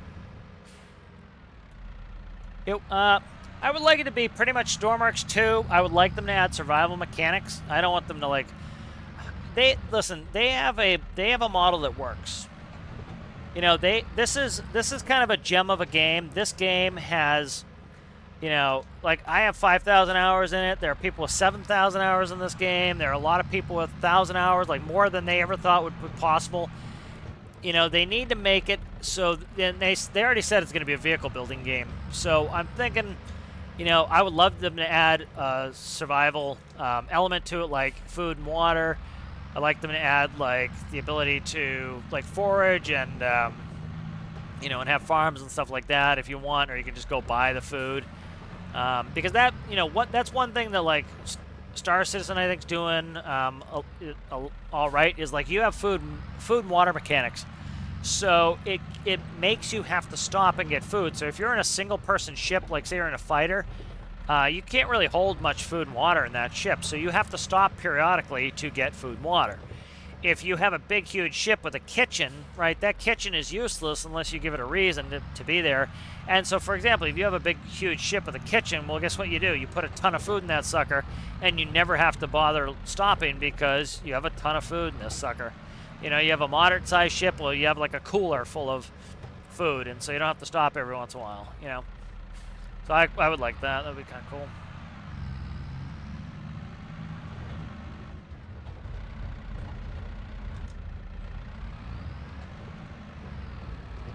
Yeah, you know, and that's you know, I like that attitude. The if it doesn't interest you, you shouldn't get it. You know, and that's, you know, I certainly don't beg anybody to get something they're not interested in. And it was like, people are like, oh, the game shouldn't have done space. Okay, then don't buy it. You know, they didn't. You know, the regular funding paid for pressurization. If you want space, get it. If you don't get it. You know, and that's why I think they do some of those things as DLCs is. It makes it easy for people to be like, oh, that's not something I'm interested in, so I just won't get it, you know? And there's nothing wrong with that. You know, that was like part of my review was like, if you think this is something you're interested in, you think it's value for money, then get it. If not, don't get it. You know, it's like the people who are complaining about space, like, you know, as it was getting ready to come out, it's like, then don't buy it. Pretty simple.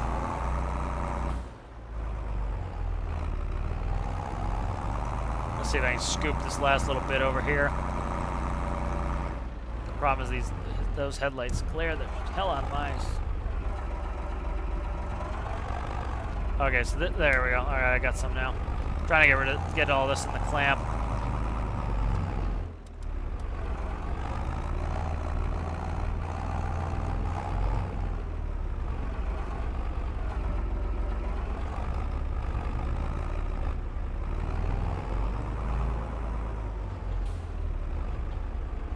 Parts from Space DLC, and yeah, you know, like you know, that's another thing that I think that the devs don't get enough credit for is they could be scummy and you don't get any of those parts. They give the parts literally to everybody because what the scummy part about it would be this is if you wanted to download something off the workbench or the workshop rather, and you didn't have the DLC. Because it had those parts on it, you couldn't use that build because the parts would disappear, and so you'd have to edit the build and you'd have to plumb the parts. And so if you don't want to buy, say, weapons DLC, but you still wanted to go fly a World War II bomber, you can, because they give everybody the parts. They don't have to do that. That's something they did, which I think is really cool, that a lot of developers wouldn't. EA wouldn't have done that. EA would have gate-kept and made it so that you couldn't play, you know? They would have made it so that, you don't buy the DLC, you don't get those parts, you know, you don't get those parts at all. You know, that's something that these devs did right, and I think they don't get enough credit sometimes. You know, I think that was a cool way for them to do it. You know, and then I also think it's smart business-wise because eventually somebody might be like, oh, that's cool, you know, I've been playing with these World War II things, I think they're fun, but it would be nice if the guns would work. I think I'll buy the DLC. I think it's value for money now. I tested it enough. I'm happy to buy it, you know.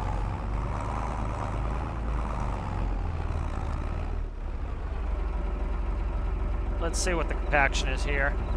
We're at 82% compacted, so we're almost there.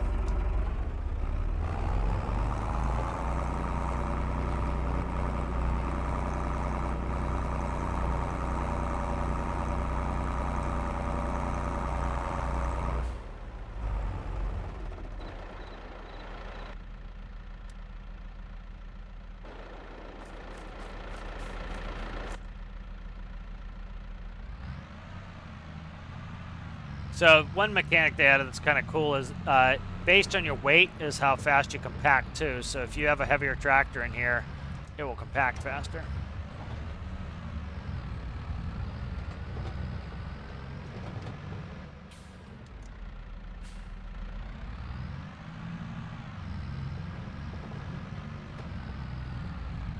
So once this gets to 100%, I should be able to cover it, and then it will ferment. And then we'll be able to feed the cows and the sheep with it over the winter here. That's kind of why I was in a rush to do all this. This is like, I think probably, it was at like 260,000 liters when before I started those last couple fields, so quite a bit here, so should definitely last through the winter. I didn't buy that many animals, so the next year in game here is going to be, I'm going to really want to up my animal count, and a bunch of them are breeding, so need to make sure I have enough food.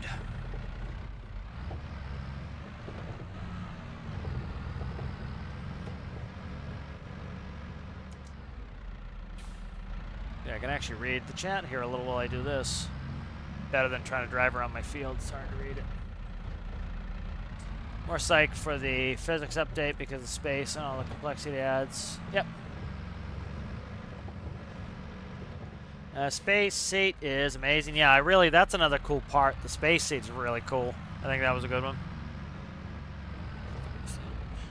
I missed the dev talks with Mr. New Jersey. Hopefully he's doing well. Yep.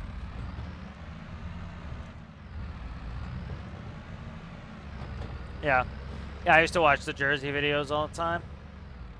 Yep, that was like, that reminds me of one of the comments today. One of the members, uninstalled the game and said he's done. And people were like, somebody was essentially, they were they were afraid there would be a mass exodus. And it's like, nope, Mr. Jersey left. That's one of the reasons why I started doing more tutorials too, is it was like, the guy who used to do tutorials was gone, or was leaving, and so I was like, I'll do something, And so, some people leave, other people step up, and do it, and it's like, that was like, people thought that, like, when some of the best farming sim people called it quits, like, this game's been around for a long time, so some people got families, they just moved on, they stopped playing games, they weren't interested in the game anymore, they moved on to other things.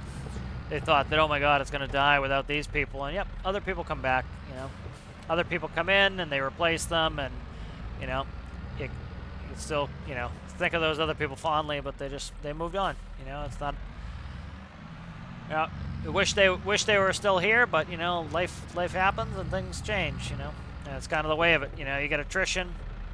It's like, if you think you're irreplaceable at work, they'll get somebody else to do your job, and that's kind of the life lesson for that is, Mr. New Jersey left and other people stepped up, did more tutorials, and, that void got filled, and of course it'd be nice if he was still here, alongside us, but,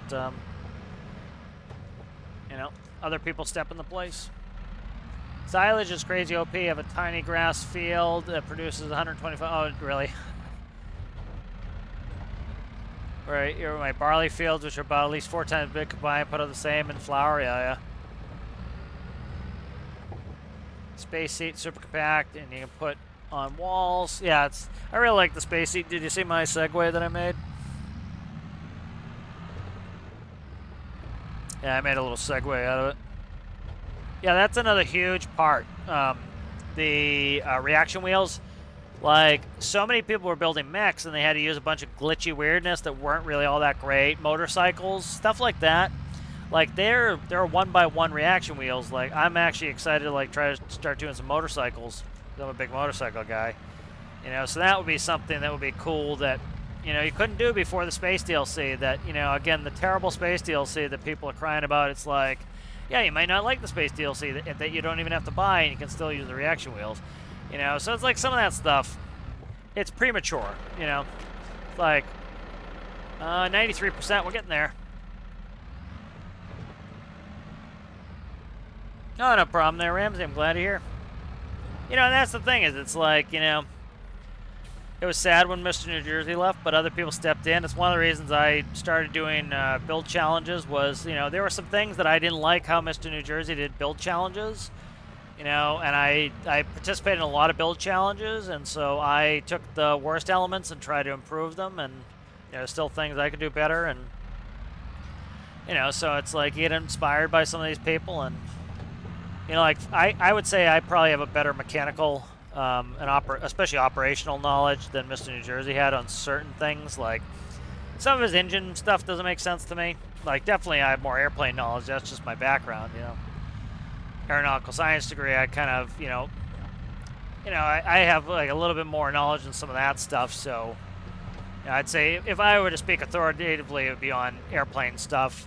Ships, like, there are a lot of guys in JSI who actually work on ships, and so, like, I've asked them some questions because they, like, literally work on IRL ships, you know, and that's what they know. And like, if we had a naval architect in the community, which would be nice, you know, they would be great to ask questions, and it would be nice to see a naval architect come in and, like, explain hull design and stuff like that. A lot of it's somewhat basic physics, but, you know, it's nice to see that, you know, because there's stuff that, like, there's stuff you could say that airplane stuff has basic physics, but, you know, if you don't understand, for example, like, it's basic physics that you want to put your center of thrust in line with your center of gravity, but until you know that, it doesn't seem that obvious, you know. And now, once you know that, you're like, oh yeah, it makes sense. And that's why I like do diagrams, because like we used to, I was a flight instructor, so, you know, I kind of got used to explaining it to students, so newbies, of how to, you know, how to think of these things. And like gyros, like we had gyroscopes in our instruments in our airplanes, and that's, you know, how I like explain some of the gyroscopic forces that we're missing. You know, like somebody today put up a post that I disagreed with that was like, oh, you can't, you know, the aerodynamics in games suck. And I keep hearing this, and I don't understand it. Like, you know, I have a degree in aeronautical science. I had aerodynamics courses I did quite well in. I've flown for like almost 3,000 hours, mostly in twin turbines. And I can make planes that feel very realistic to me, that have very similar stall characteristics to real planes, all with the parts, vanilla parts in game. I don't have to XML them.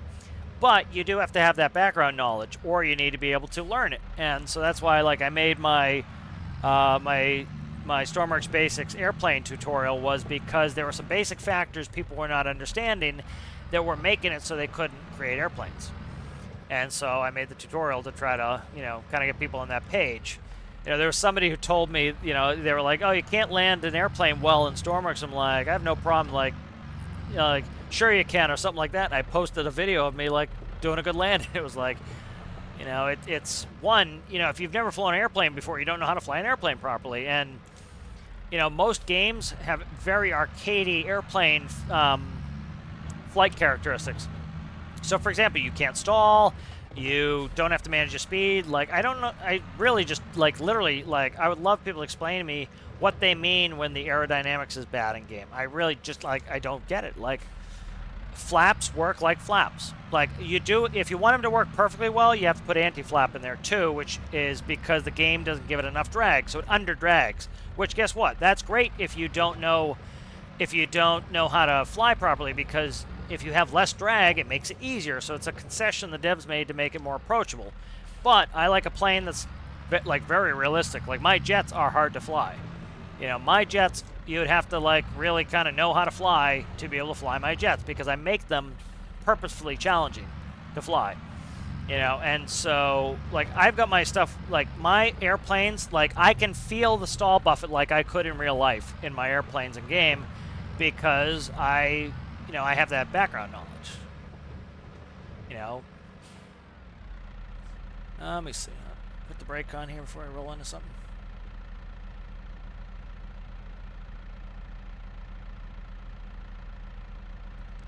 I wonder if the temperature could affect electrolysis. I don't know if it would IRL, though. Like, all it's really doing is what's hydrogen oxygen? Is it a double covalent bond? I can't remember. I spent so many years for chemistry. Like, I didn't have to do chemistry for my degree.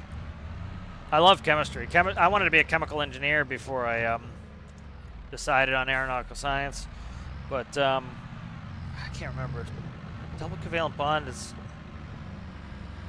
H2O. I don't know. Let me see what the bond is. I'll ask Google.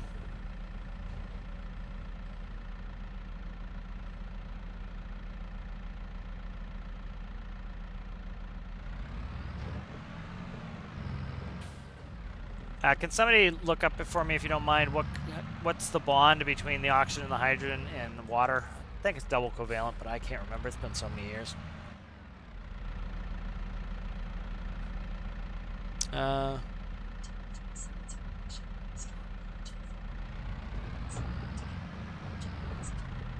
Yeah, double covalent bond. Google finally answered me. It's double covalent. It's a BS. I have a bachelor's in science. Oh, that's cool. Mechanical design engineering. Yeah, I don't know if how they call it in different countries, but yeah, I have a BS in aeronautical science, or bachelor's of science, which is cool. I like saying I have a BS.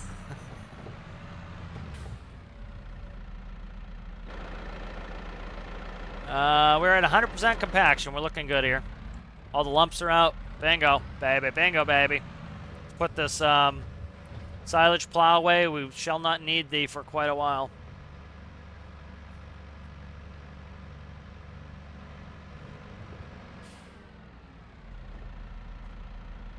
You know, like, I'm going to go back to flying. I miss flying a lot, you know, and that was...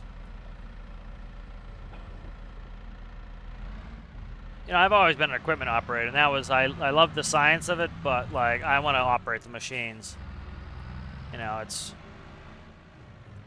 one of the things I think some people are, like, overestimating how quickly we're getting some of this automation because they underestimate how often it screws up and, like, what the important part about professionalism is for operating machines is part of it is understanding the consequences of your actions. And of course people do screw up and do stupid shit, but like drinking and driving, but it is important to have that professional there who actually understands what's going on.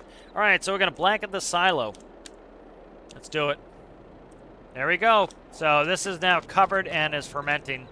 So as you can see, it says fermenting silage 0%. So this is our winter food for the cows. Let's go put this away.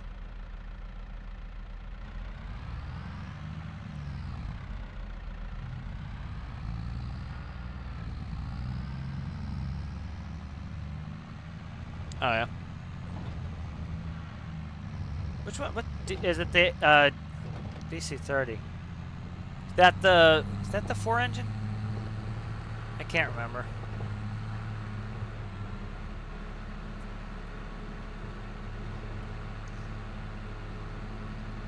Yeah, I miss flying. Miss it quite a bit. Be nice to get back into it.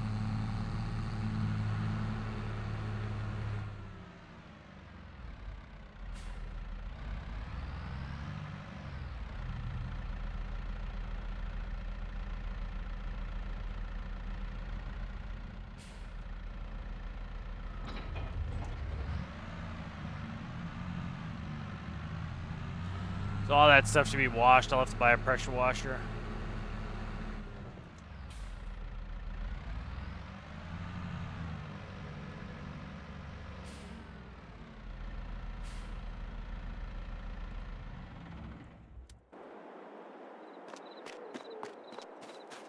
I ran 850, 890 cat loaders. Oh, cool.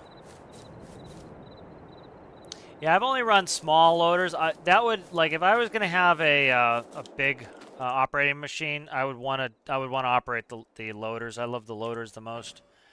Or a dozer. I could see a dozer. Dozer, I think, might get boring. Loader is, I think, more engaging. The only loader I've operated was the John Deere 310D. I've operated some like a Lull telehandler. A bunch of Bobcats, Caterpillar, skid steer. What else have I operated? I can't remember everything. Bunch of little like 1-ton dump trucks. A lot of different tractors for tractor trailers. No Peterbilts. I don't really care about Peterbilt. Peterbilt doesn't really do it for me. Like I'm a Mac guy. Yeah, I like the big cats are cool. Oh, it's 2-engine. Okay. Oh, is it a DC-3 and the zero's the designator? How are you guys looking in here? 6,300 liters. Okay, they're good. Making wool. How are you guys looking in here? Can I open this one? No, I don't think I can. We got moo cows in here, baby. All right, so we have. I can't make. What the hell's it called? Manure, essentially, if I don't have straw in here, but I don't want to buy straw, so I'm just gonna wait. Currently I have 10 animals in here. I have almost 60,000 liters already in here, and so doing pretty well. You know, I have a lot of silage, so, and I was gonna impulse just buy a ton more cows, but what I'm afraid of is if I run low on money, I can sell some of the silage, like Chicken Store was talking about, like make big money selling your silage. I wish I'd read how much was in here first, because I thought it was going to show me. It doesn't. But that's fermenting, and then I can open it. It should tell me, but that's good. Air scoop spinning on a velocity pivot is a good way to pump air in a tank. Oh, neat, yeah. Oh, that's cool. Yeah, that's a neat way to do it. I don't know how to work this crop plot. I need to get some minerals to put in there, I think. Probably get off here soon. Didn't get much sleep last night. What's in here? That's just an empty shed. Japes. I don't have any food. I don't think I can do pigs here. Maybe there's a pig farm somewhere else. This map is annoying because one of my joysticks, it has phantom movement, and so it moves this. So I need to get this joystick demapped from the map. See, it keeps trying to move it down to the south here. Let's check. Tip stations, production. Let's go animals. I'm trying to see where all my animals are. What's this? Stop moving the camera. That's the pizzeria. So I assume they need flour and stuff. Oh god, the camera being with this joystick screwing up. My camera's pissed me off. That should be sheep. Oh my god. All right, let me see if I can fix that because it's gonna drive me absolutely buck wild. All right. Run, jump, crouch. That's fine. So it's got to be on the gamepad doing it. So none of this is gamepad. That's all fine. It's on my. It could be one of these. It doubles up as moving on the map. I don't see it.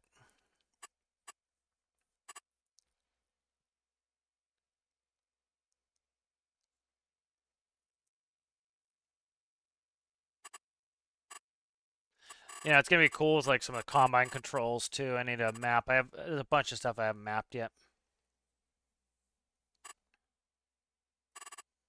I love doing baling. Baling's a lot of fun. Yeah, like I say, I don't have any joystick in for the actual map, but it's still reading it as map stuff. So it's kind of a pain in the ass.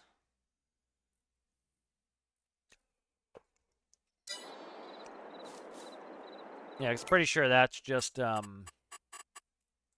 sheep here. See, it's moving it like jittery, so I can't tell. I got a phantom on one of my joysticks, which is quite annoying. Trying to figure out which one it is and what it's doing. So that works. Okay. That does that. Trying to see which button is doing it. Okay, that's escapes. So I can make it stop. Is it the throttle? It's the throttle. Okay, the throttle's doing it. So I need to neutralize the throttle, and then we're good. Oh, okay, that was what it was. That's annoying. That's the sheep barn, chickens. It's all bale. That's fuel. Trying to see if there's another farm. I think that probably has the pigs. Maybe. Sawmill. There's a biomass plant. Maybe there's no piggy on here. Grain elevator. Some French.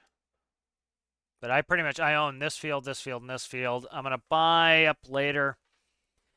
Probably buy maybe these 3 and get working on those for cereal crops. And then I'll probably move to the south here and buy these 2. And then these 2, so kind of get this whole zone and then around here.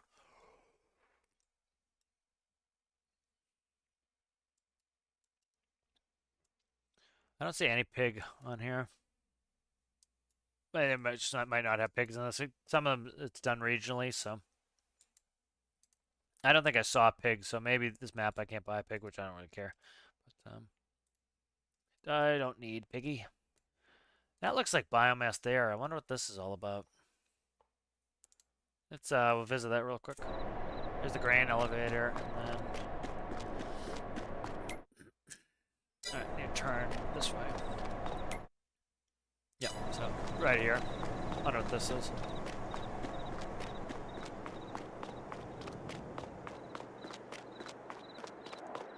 Yeah, that looks like the big biomass plant there. It looked like a biomass plant.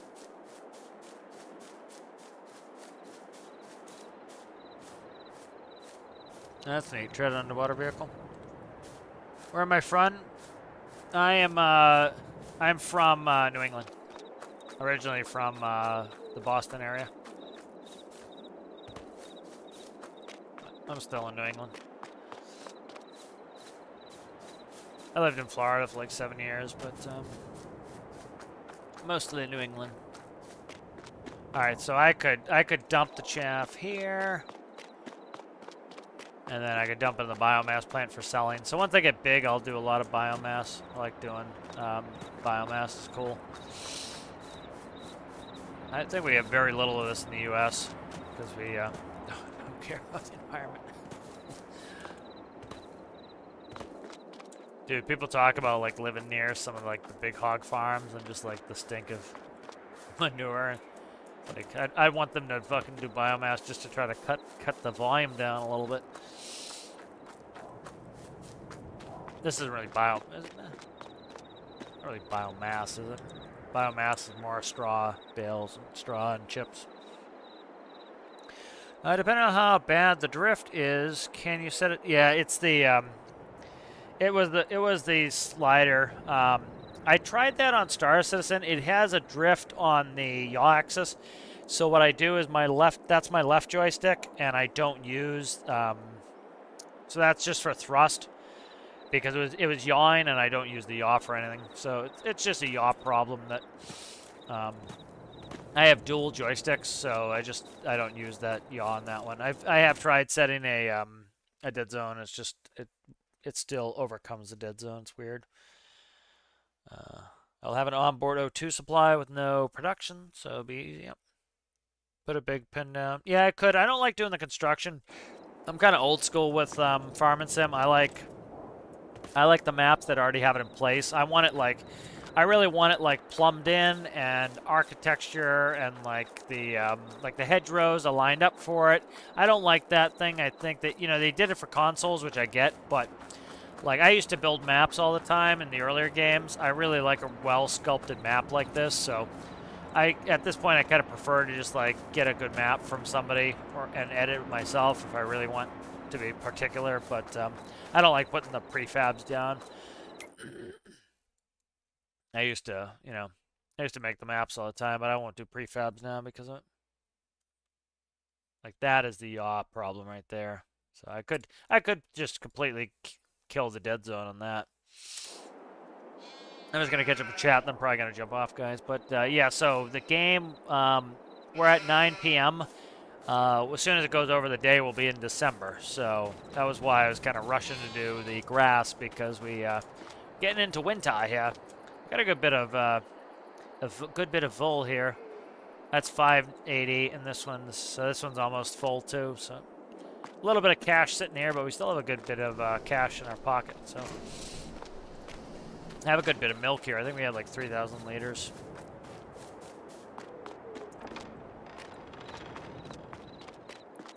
Yeah. Let's see where we at here. Yeah, 31.55. All right, guys. I think I'm gonna wrap it up there. So I want to thank all of the members. Let me quickly bring them up. I like to acknowledge them at the end of the video. Right, so thank you to Side of Mountain, FS Gamer, Connor O'Boyle, Danny, Miles World, Sergeant Chaos, Aaron Repairs All, and Citrus for being members. Thank you, Chicken Sora, for being a patron.